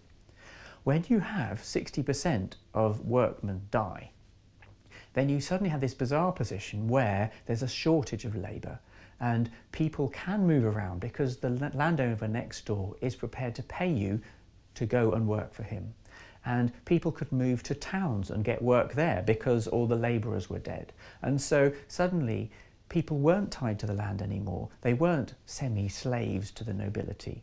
And we have a complete breakdown and change in the way people saw the ability to advance themselves, to move around the country and to change their career path. So in many different ways, the Black Death had a major effect on both Britain and the rest of Europe, so that we find life in the 12th and 13th century is very different to the late 14th and 15th century. Societal changes like this help pinpoint events such as plague in the historical record, even though until very recently there was no way to identify archaeological evidence. Now the DNA results are in, and Tim has exciting news. But just before we've done the research, somebody finds the DNA of the Yersinia pestis.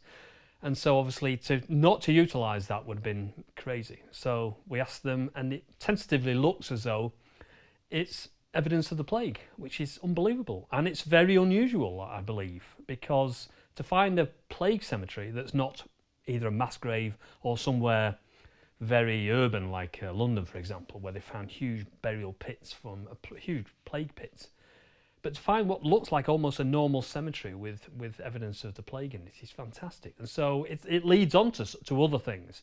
What can we say about this cemetery? What can we find out about the plague that's not evidence in a mass plague pit, for example? And so it's really good news for us. We've answered the main question. It does look like it's a plague cemetery. That ties in with the date really nicely. It also explains why they're where they are in an old abandoned castle. And so in terms of the remit of why we were doing the research, we've got a result. It's been fantastic. The presence of Yersinia pestis in the DNA of the skeleton from Tadcaster is extremely interesting, because we are only just starting to be able to even detect the DNA for Yersinia pestis, the genome for Yersinia pestis has only just been found about a year and a half ago. So this is very new stuff. We can never normally tell how people died unless it was a traumatic death, for example, a skull injury or something like that. So it's very rare that we can say what a person's cause of death is. And in this case, of course, we also can't say Yersinia pestis or the plague was definitely the cause, but it's very likely.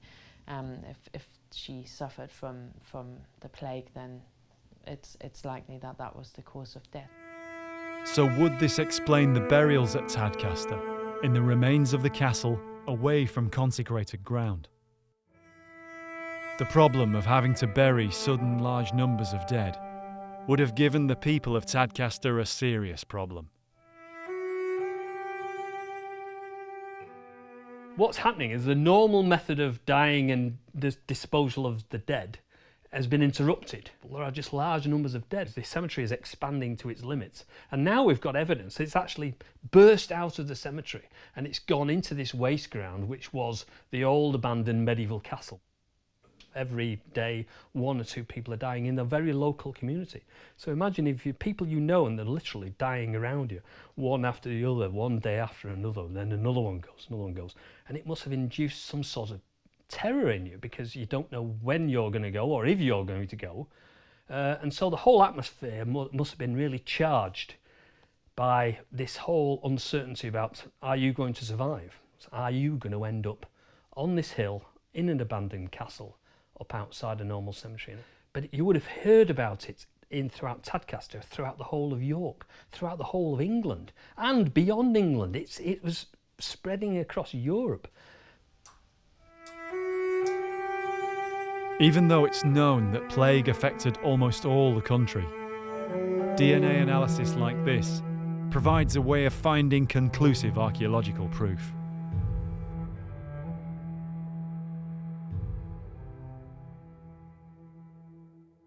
There's only really one known plague cemetery in Britain, and that's Smithfield in London, where it was always suspected that actually these were plague victims, and the individuals are buried in large pits. So it could have also been another disease, but that was proven very recently that these appear to have had the plague.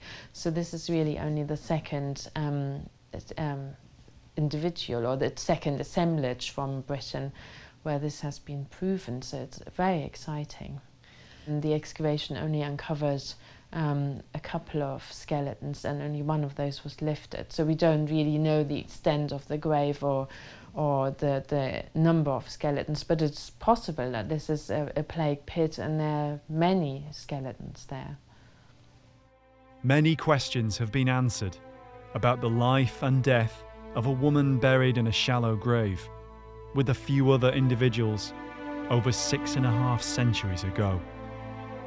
For Simon Richardson, it's decades since his childhood interest and enthusiasm for archaeology set him on the way to discovering the skull at Castle Hill. I suppose this garden's played a bit of an important part in my life because, you know, finding what I found here, I mean, this is just some of the examples of the pottery I was finding in the flower beds. I suppose you could say this handful of pottery got me where I am today. I'm fortunate enough to work on battlefields and other medieval sites around Britain and Europe, so I have a lot to be thankful for.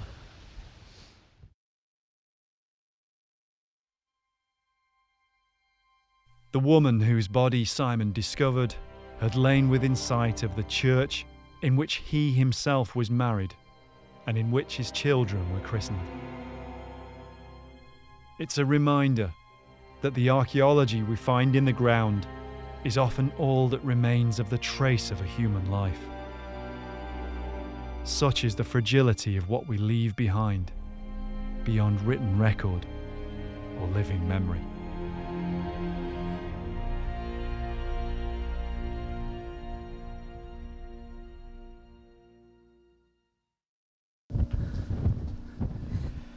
Wow. I've never expected that. Crikey. I've lived in Tadcaster over 40 years and I've never expected to see it like this.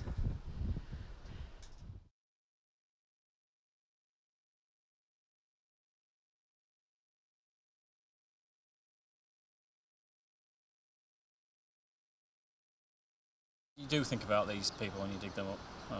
I mean, they're only bones, they're only human remains when we find them. But who was she? Was she an important person within the town? Was she a mother? No, she probably worshipped in this church. She probably crossed the bridge nearly every day to go to the other side of the town. Drank in some of the old taverns and things. Washed her clothes in the river. These things we'll never know. I mean, all we have are the human remains to go on. But it doesn't stop you thinking. Once upon a time, she was a living, breathing person, and she's ended up in this bit of waste ground. We now know she died a horrible death. She died of the plague.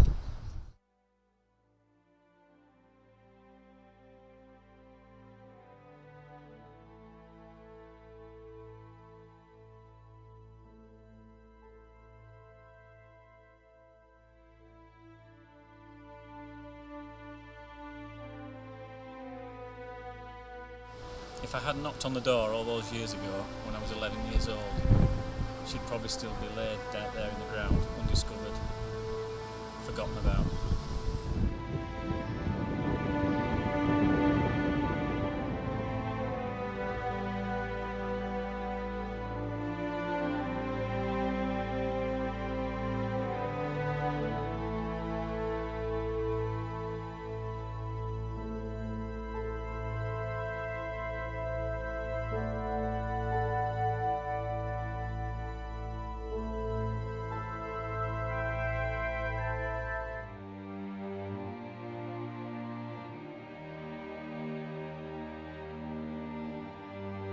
York, second city of England in medieval times. Daily life is hard enough without the ever-present shadow that stalks all members of society, from kings to beggars. Centuries before the discovery of penicillin, people go about their lives knowing that only church or meagre charity will be their help if they fall prey to the spectre of disease.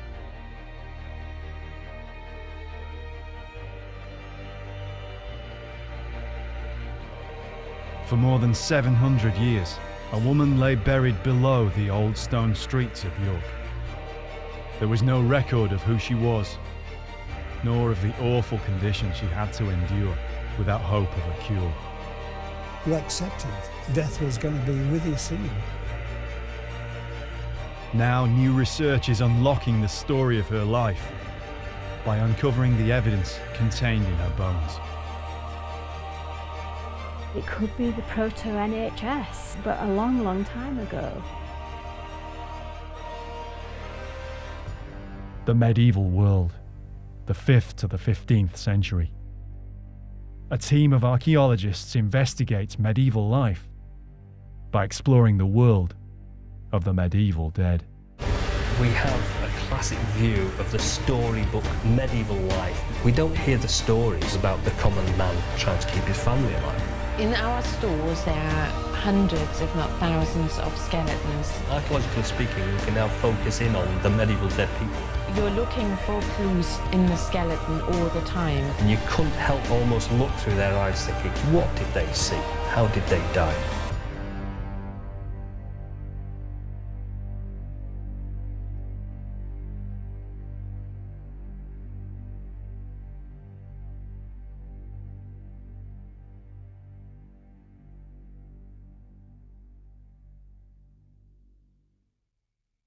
I forbid you ever to enter a church, a monastery, a fair, a mill, a market, or an assembly of people. I forbid you to leave your house unless dressed in your recognizable garb and also shod. I forbid you to share house with any woman but your wife. I command you if accosted by anyone while travelling on a road, to set yourself downwind of them before you answer.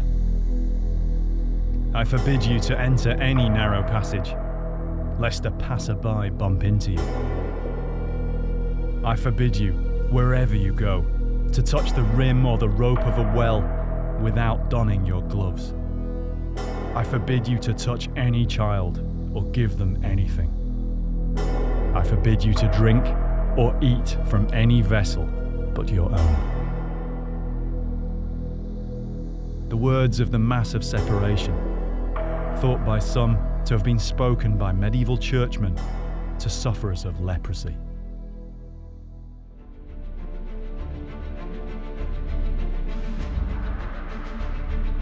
In the middle of the Middle Ages, around the 10th to 11th century, the medieval world rises.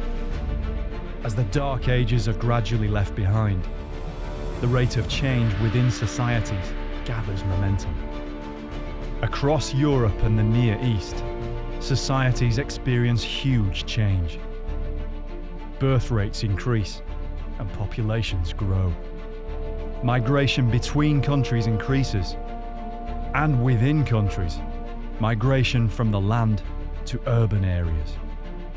Towns and cities grow to accommodate vast new populations, and more people brings more problems such as overcrowding, poverty, war. As if the everyday folk of the medieval world didn't have enough hazards to contemplate, it's a time of expansion too for mankind's greatest enemy, disease. It's an age still several centuries before the discovery of bacteria and penicillin. In cramped towns and remote rural areas alike, sanitation and hygiene were misunderstood or completely absent. The 15th century Dutch cleric Erasmus knew how filthy were the houses of most people. Floors are laid with white clay and are covered with rushes, occasionally renewed, but so imperfectly that the bottom layer is left undisturbed, sometimes for 20 years. Harbouring expectoration, vomiting, the leakage of dogs and men, ale droppings, scraps of fish, and other abominations not fit to be mentioned. Conditions were perfect for bacteria and the spread of infection. Disease had no equal in the misery it could inflict. There were no defences against it, no inoculations, no cures. By our standards today, it's inconceivable the people of medieval England endured such living conditions. Did they have a really pleasant life, live a life of luxury, eat the right foods, have a really pleasant, rich lifestyle? Or did they suffer some of the most horrendous diseases known to man, leprosy, syphilis, things that really affected them and even took the evidence with them to the grave? And so looking at the skeleton, you can see them and say, that was not a nice way to live or to die. Archaeologists now recognise that much can be learned from the study of disease. Its effects are locked away in the archaeological record, in the skeletal remains of the population of the Middle Ages, the medieval dead. Charlotte Roberts has spent her career studying archaeological human remains through the lens of biological research. She's a bioarchaeologist. I think the term bioarchaeologist melds the two disciplines of biology, so looking at the biological evidence for disease, with the archaeological context. I need to understand the archaeology of the site from which these skeletons come from to be able to interpret the evidence for disease that I see in the skeletons. Charlotte is an expert in paleopathology, the study of diseases within the archaeological record, tracing their history and development. It's a relatively new discipline, having grown primarily over the past 50 years. But now recently it's been helped by developments in new methods, such as DNA analysis of the pathogens that cause infectious disease. It's a branch of archaeology which has the potential to influence current or future healthcare. can we, as paleopathologists, actually study those diseases and help explain, inform what we see today, and perhaps predict the future? We know, even just from historical documents in the past, that a lot of infectious diseases were pretty rife in the medieval period, and a lot of that was to do with the type of living conditions people had, the types of diet they were eating, or what diets they weren't eating. So these people are from late medieval York, buried at a site called Fishergate House. About 200 of them, and a lot of them were we would call non-adults, so they're not adult in age. At the University of Durham, students learn how to spot evidence of disease. It's part of the skill of a bioarchaeologist, detecting the traces of infection on skeletal remains. The ribs. Yeah. And it actually is... To be able to teach and research in paleopathology, you need to have skeletal remains or mummified remains to work with. In the medieval period, there seemed to be a huge range of infectious diseases, many of which that we wouldn't actually be able to see on the skeleton because they only affect the soft tissues. But the key ones for me would be tuberculosis and leprosy, both caused by bacteria, as is something called treponemal disease. So those three, what I would call specific infections, were ones that could cause damage to the skeleton and were pretty frequent in the medieval period. One of the most prevalent of these medieval diseases was syphilis, still known today as a venereal condition. Archaeologist and paleopathologist Don Brothwell has studied ancient diseases in human and animal remains for almost half a century. That is suspicious, as if it could be surgical. First of all, you've got to realise that there are 3 clinical diseases, and venereal syphilis is just one of them. And that probably, if you're thinking in terms of an evolutionary tree of diseases, that is close to the other 2, but in fact probably is the last evolving venereal syphilis from this other group called the treponemes, or treponematosis, the whole group is called. And the other 2 are endemic syphilis and yaws. Endemic syphilis, you pick it up usually during the first 10 years of your life. It's linked with poor hygiene, sharing food vessels and that sort of thing. So it's within family groups, you're all together eating, sharing food utensils and so on. So this is where it all begins. So it's easily caught during childhood, and then it gradually progresses through into the adult period. Now, endemic syphilis was probably affected a lot of the populations during medieval times in the Near East. Now, our connection there, of course, was with the Crusades, for instance. So we're likely to have probably picked up endemic syphilis and brought it through into Northern Europe.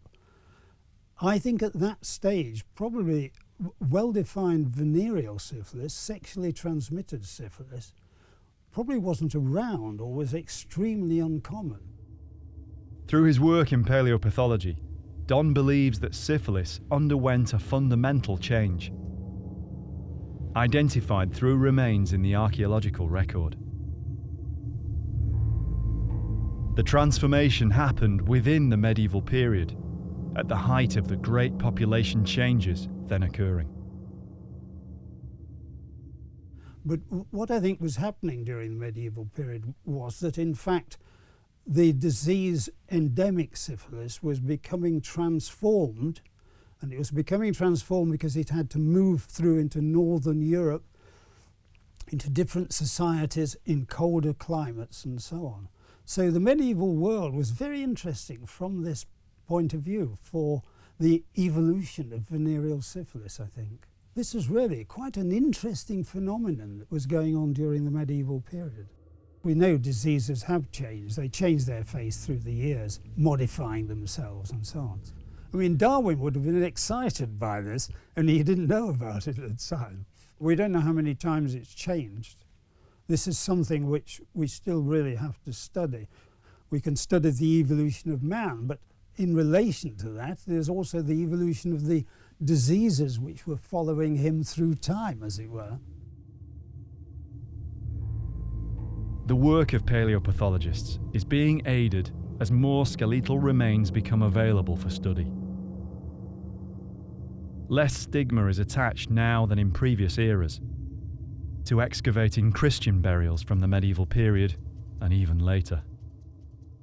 Now, in terms of numbers of bones or skeletons, let's just take England or Britain. Now we're excavating more Christian burial grounds, and that's why they're beginning to turn up in more numbers. So we have now quite a few cemeteries, either earlier medieval or later medieval. One of the most notorious diseases of the medieval period still carries with it today the stigma of uncleanliness and decay. It was a terrible condition to endure in medieval times, though it was, and still is, one made worse for sufferers by the plethora of myths, superstitions, and inaccuracies which surround it. The Bible did nothing to alleviate this. One myth about leprosy is that it's described in the Bible, and unfortunately that myth has led to the continued stigmatisation of people with leprosy today. But it is believed now that the word in the Bible that people have used as indicating leprosy was a mistranslation of a Hebrew word, which basically means skin diseases, impurity, but not leprosy specifically. Misrepresentations like this mean leprosy is still generally regarded as being incurable. Another myth is that leprosy is incurable, but it is curable with antibiotics. And in fact, the treatment's been free since 1995. So if people can get access to the treatment, then they can be cured. So leprosy is curable, but people call it the living death. By modern standards, it's a serious but curable infection. Leprosy is a bacterial infection, so caused by bacteria. The bacteria ends up in the lungs, usually from someone with leprosy coughing and sneezing over someone else, and then they inhale the droplets containing the bacteria. So it establishes itself in the lungs, and then potentially it will spread to other parts of the body. The bacteria affects the bones of the face, mainly the architecture of the nasal area. It can also affect the nervous system, the sensory nerves, motor nerves, and the autonomic nervous system. Sufferers lose their sense of feeling, leading to damage to the fingers and toes going unnoticed and becoming ulcerated and infected, which can then spread to the bones.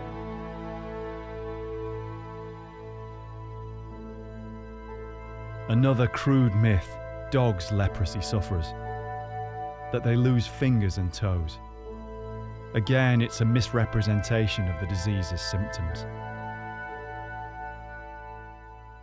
When the infection affecting the hands and feet, or the hand and foot bones, gets established, the fingers and toes are affected and they tend to absorb. So the ends of the fingers and toes absorb and the fingers and toes get shorter and shorter and shorter.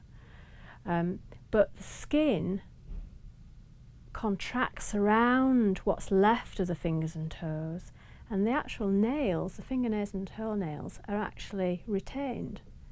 So they don't drop off, the toes and fingers just get shorter. So to be able to recognise leprosy in skeletons, we're looking for those facial changes, and we're looking for changes in the hands and the feet. Probably the greatest myth surrounding leprosy is that it causes fatality. In fact, it weakens the immune system, meaning death can occur from whatever other infections the individual is also exposed to, such as tuberculosis in medieval times. Yet leprosy sufferers were just as likely to die from everyday conditions such as heart attack or stroke, though they might have lived with the disease for decades beforehand. Leprosy is called a living death because you don't die from it, and you can live for many years with it, but you can get complications that will eventually kill you, like kidney problems. But I think the living death phrase attached to leprosy has perhaps come through history, and I'm not entirely certain that that would have been the case for everyone in the medieval period, feeling that it was the living death. Is it possible that medieval people had a more pragmatic, accepting view of leprosy than up to now we've given them credit for? Our perceptions today of leprosy are influenced by 19th century attitudes, when sufferers were banished to remote places like condemned criminals, known as leper colonies. So when we come to the 19th century and the treatment of people with leprosy, then we see a lot of islands being used for segregation of people with leprosy. Robben Island off the south coast of South Africa was where people were sent with leprosy. Spinalonga, the island off the side of Crete in Greece, and Molokai in Hawaii. Documentary sources suggest their existence wasn't very pleasant, so you can imagine the sort of existence these people were having at that time. The 19th century was the time of mass transportation of criminals, as well as the sufferers of infectious disease. In the medieval period, this practice was still hundreds of years in the future. They had to deal with the problem of leprosy in society in different ways. Medical knowledge of disease was still in the realm of alchemy and superstition. If you went to a doctor in the medieval period, they would have described the cause of illness as being due to an imbalance of your humours. At that time, the idea of health was based upon the four humours of blood, phlegm, black bile and yellow bile being in balance. And if they were out of balance or if they were corrupted, then that led to illness.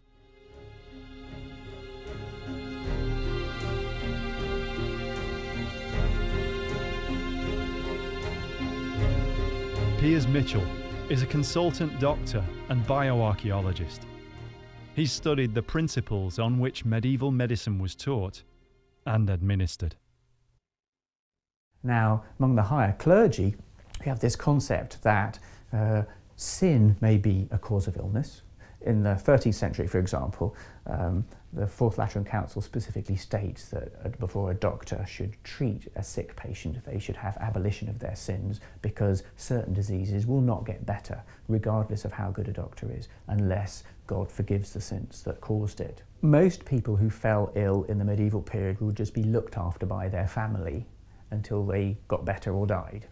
Those who were wealthy, who could afford a physician, or in fact the nobles who would have employed a physician to look after them full time as such, these people would have had medical intervention and treatment. And of course the physician would assess their humoral balance by looking at their urine, checking their pulse, and all the other ways they would interpret humoral balance. Around the 11th century, as the problem of leprosy grew in European cities, special hospitals began to appear. In the medieval period, we start to see the setting up of hospitals known as leprosaria, which was specifically for people they felt had leprosy. People with leprosy generally wanted to be in these leprosaria. They were felt to be a good place to be. They were looked after, they were fed and watered, they had a chaplain, and they could say prayers and prepare themselves for the next life. And they often saw having leprosy as a way of making penance for their sins, so that they already had been cleansed of their sins, so that they were in a better position to get into heaven. Leprosaria were places where, by relative standards, a genuine humanist approach was adopted, rather than being places to hide away unsightly or undesirable elements of society. Historians are now saying from documentary data that they were actually fairly pleasant places to be, because at least you got fed and you got a roof over your head, somewhere to sleep, and it was probably better than living in a gutter with no food and no shelter. They are often independent institutions set up by a rich nobleman or a businessman who would want to have a philanthropic way of spending their money, so everyone in town thought they were really nice. But also it was a way of getting prayers said for their soul, so that when they died, if they were not able to go straight to heaven, there were people praying for them so that they would then be able to proceed to go into heaven to make up for the sins that they may have made during their life. And so we find from the 11th century onwards a rapid rise in the foundation not only of leprosaria for people with leprosy, but also of general hospitals and almshouses and any way that you were providing care for the poor or the needy where they would say prayers for your soul. Medieval leprosy hospitals were different to the later 19th century colonies. They were not places for people cast out from society, in forbidden, remote places. They were more a part of society, and their siting reflected this. Leprosaria were often in the midst of the new busy towns and cities. People talk about the siting of leprosy hospitals outside city walls, but if you think about it, it was quite a logical place to put them, because they were often on roadsides, at crossroads, by bridges, and it was a good place to get charity, you know, to get people to give them money, to get them to give them food. Skeletal remains showing signs of leprosy are rare. The effects of the disease only manifest in the bones in a very small number of cases. Due to the way the disease affects particular parts of the skeleton, such as the bones of the face, they often don't survive well in the ground.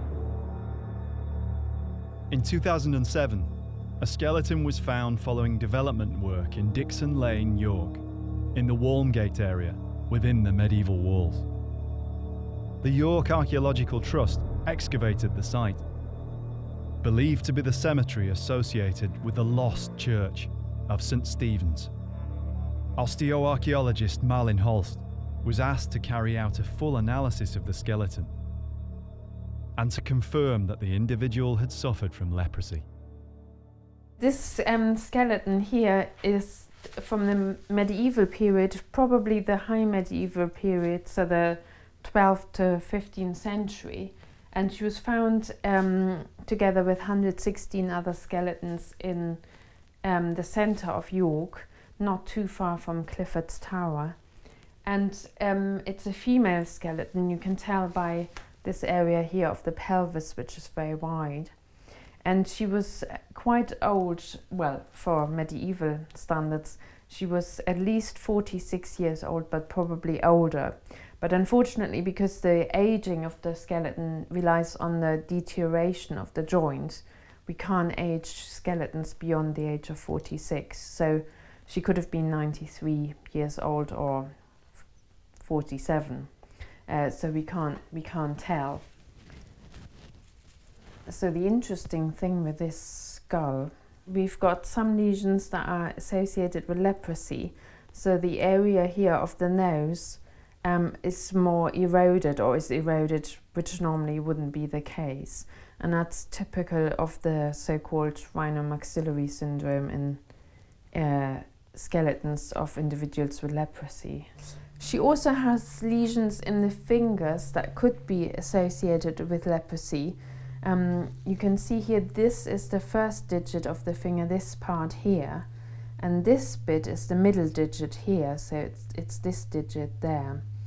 And you can see that this is normal in shape, but this part here is actually tapered at the distal end, and that's probably the result of leprosy, and it's the same in all of the central digits or parts of the digits in both hands.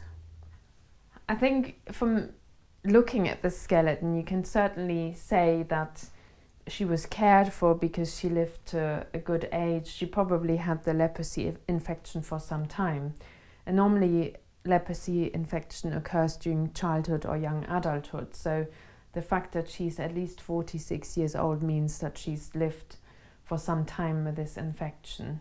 Now what is interesting as well is that she's got very thick dental plaque on some of the teeth. You can get an awful lot of information from this material because basically everything that goes into your mouth can be trapped in this material. This is rock hard, this is very, very tough stuff. So it can literally trap anything. There can be evidence for smoking or for what people ate, for example, raspberries and so on. There can also be flour weevils. So all sorts of things can be trapped in these things, and now we have the technology to analyze it. So this is very interesting stuff, and the thicker the better. Also the person's DNA that can be trapped there. Research is now being done to broaden the understanding of leprosy and other infectious diseases in archaeology. Up to now, it's not always been possible to say for certain that an individual had leprosy, only if they had had it long enough for it to make recognizable changes on the surface of bones. Yet now, with new DNA techniques, it's becoming possible to unlock information preserved within skeletal remains. At the University of York's Department of Bioarchaeology, Sarah Fidiment and Camilla Speller are developing new techniques to do this. One involves sampling organic material from within one of the best preserved parts of the skeleton, the teeth. In particular, they're interested in the dental calculus, or plaque, that builds up through daily life. If it isn't brushed away, the calculus forms deposits as hard as enamel itself, which can last for thousands of years. So this is the skeleton from Dixon Lane, and it does have nice thick deposits of dental plaque. Oh, wow. That's great. Yeah, no, that is a lot. Do you think that's thick enough? I think so. Definitely. We think so. I think if we start with these and just see Yeah. how much we collect. Yeah. There's at least 5 with considerable amounts. Calculus is basically the best reservoir we have of the bacterial history of that person. So we have remains of any of the possible diseases caused by bacteria. The remains are basically mineralized and preserved perfectly. So we're managing to get really good information both from DNA and proteins. So it's an invaluable source, really. It starts off as a biofilm on the teeth, so a thin layer covering the enamel, and as the bacteria grows and as time goes on, that what was a film will become mineralized, and that basically is what preserves all the bacteria in a perfect state. And layers just consecutively grow on top. If you don't clean your teeth, then it just accumulates layer after layer. And these have particularly good calculus. Seems a shame that the dentist comes along now and scrapes off all our calculus. You know, we pay them so much to remove it. We hope to do 2 different analyses on it, or 3. We'd like to look at the protein component, so looking both at the human proteins but also at the bacterial proteins. We're going to do DNA analysis on it and amplify the bacterial DNA of all the different bacterial species that are in there, and hopefully we'll be catching the microbacterium that causes leprosy, so Mycobacterium leprae. And so we're looking specifically at this skeleton to see if we can reconstruct the ancient genome of Mycobacterium leprae, so we can see what leprosy, the genetic makeup of leprosy in the past, and compare it to today. Yeah. We're just only discovering really what a rich reservoir calculus is for these bacteria. And so this is one of the first applications, is to look beyond oral bacteria and now look at other maybe systemic diseases. Once you combine that, you know, with the archaeological context and also with other information that you can get from the skeleton, you can sort of piece together quite a full picture of somebody's life. Sarah and Camilla's research is ongoing, and just one means by which the long-term history of diseases can be explored and tracked through time. The same way human and other behaviours are contained within the archaeological record. Piers Mitchell, too, has studied the archaeological evidence for infectious disease, in particular through his work in the Middle East relating to the Crusades. He studied how one of the military orders of knights was dedicated to helping with the problem of leprosy in the disease-ridden Crusader states. The Order of St. Lazarus was a Latin, European-style monastic order that was actually set up in the early 12th century in the Middle East as a result of the Crusades. It started off as a medical order where people with leprosy would be looked after by healthy people who were often pilgrims who came out to the East and decided to settle. By the 1140s, the Order of St. Lazarus expanded, so it didn't just have this leprous area outside Jerusalem. It set up one in Acre, and it set up a number of other leprous areas in Caesarea and so on, other places in the Kingdom of Jerusalem and the other Frankish states. We find them expanding so that the leprous area that had been built in as independent institutions in Europe were then donated by people who couldn't really afford to run them anymore and given to the Order of St. Lazarus, so it was then their job to look after them. What we find is over time, when knights and crusaders either developed leprosy or developed leprosy in Europe but wanted to spend the rest of their life doing something what they felt was really important, they could join the Order of St. Lazarus, so that we find that by the 13th century, the Order of St. Lazarus has a significant military component where they fight with the army of the King of Jerusalem, and the Knights of the Order of St. Lazarus would fight in their own component as part of the King's army. But they do tend to have had a reputation of rarely coming back. So while it may be that they deliberately wanted to fight to the death because they felt if you're going to die fighting the enemies of Christendom, then that may well have meant that you would then go straight to heaven from their views on what happened after death. But a number of battles in the 1240s and 1250s, we find that either all the members of the Order of St. Lazarus that took part died, or only a few returned alive.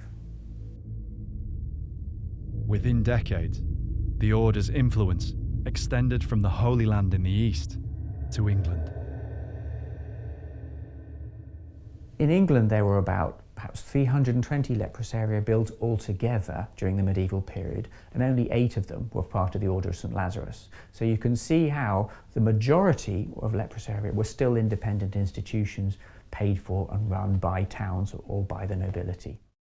So far as is known, the Order of St. Lazarus operated no hospitals in the city of York, yet Charlotte Roberts believes the woman from Dixon Lane could still have received treatment in the city. She's come to the University of York's Department of Archaeology at King's Manor. Her aim is to find out what she can about medieval York's leprosy hospitals and whether there's a link between any of them and the Dixon Lane burial site. Marlin Holst knows the city's archaeological sites. She's carried out osteological analysis on many of the skeletons from them. I did a little bit of research trying to find out how many leprous area there were in York in the medieval period. There was quite an early one in the 12th century, St. Nicholas. Right, yeah. I think you found that one, haven't you? Yes, that was excavated by the York Archaeological Trust.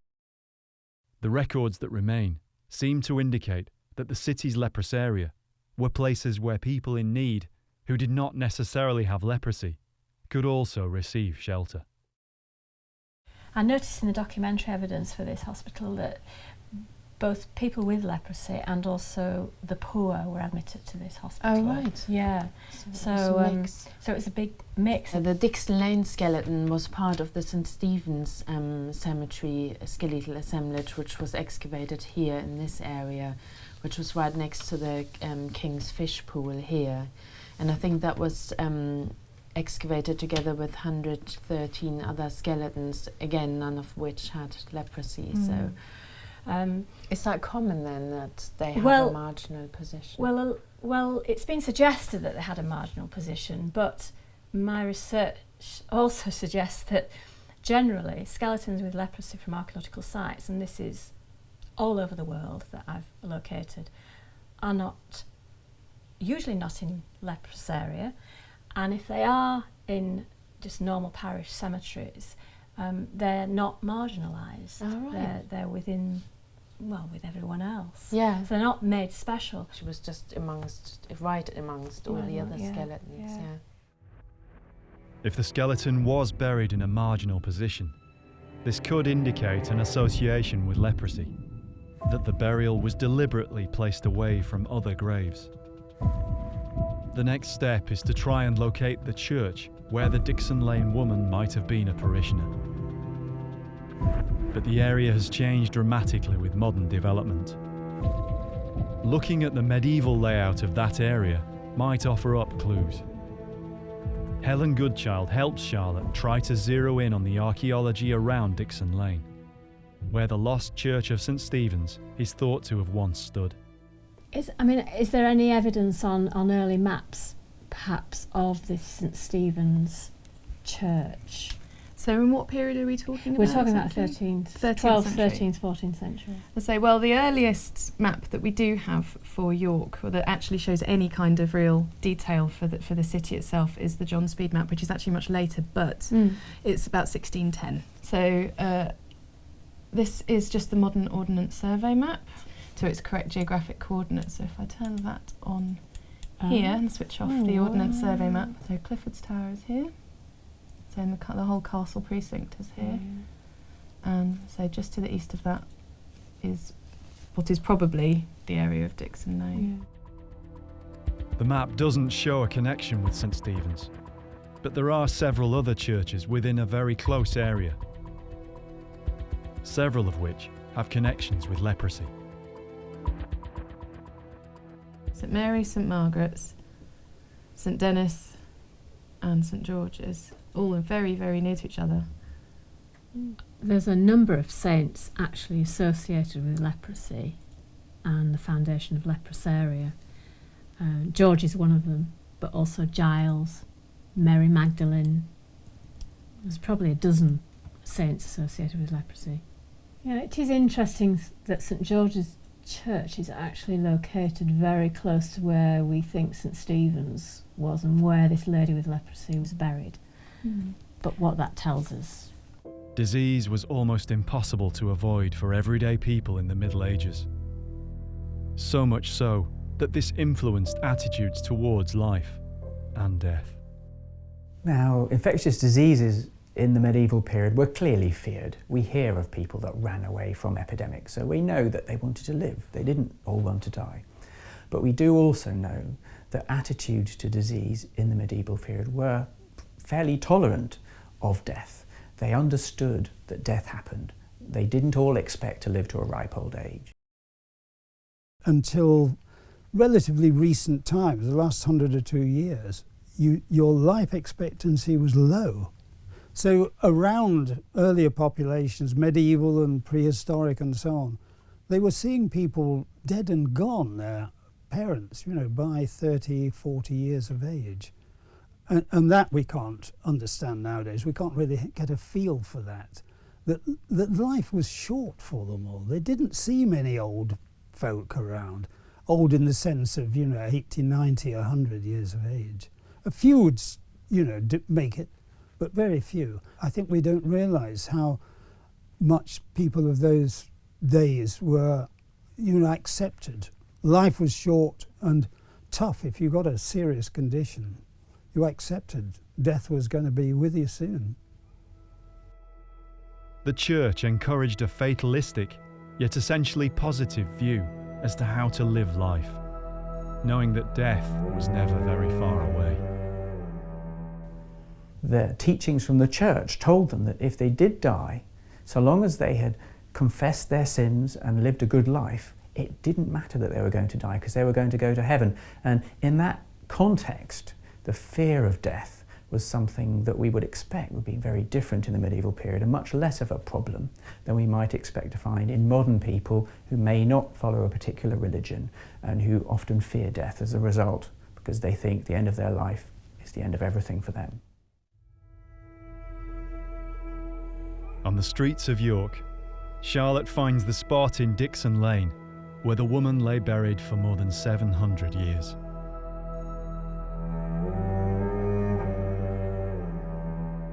Right, so this is Dixon Lane, where the St Stephen's Church was and where the cemetery was excavated, obviously in advance of these new buildings here. And it's where the lady with leprosy was found. Whether there was actually any hospital nearby where this person had access to treatment is another matter. But she was buried in the normal parish cemetery. But she had bone changes of leprosy. Whether she'd actually been diagnosed with leprosy is another matter. But I would suggest that she was probably accepted in the community as part of that community and was buried in their community churchyard. Perhaps she was a valued member of the community, even though she may have been recognised as having this infectious disease. It will never be known if the woman buried at Dixon Lane received special care for her leprosy. Yet where she lay was in consecrated ground, in the heart of a city parish, within a short walk of a church whose patron saint was connected with sufferers from that terrible disease. Hers was no exile's burial. She lay at the heart of a community that seems likely to have regarded her plight, at the very least, with compassion. She suffered from one of the worst diseases in human history, and yet she wasn't sent away to die in a closed colony. She was buried in the heart of the society in which she lived, and of which she was a part. To some degree, they are still here because we still have access to them. Sometimes when they develop a cemetery and they have to clear it, the people have to come up. And us, as distasteful as some people might find it, sometimes it's a necessity. Sometimes these people are found by accident, the skeletons. And we have to do them a service by allowing them to tell us their story.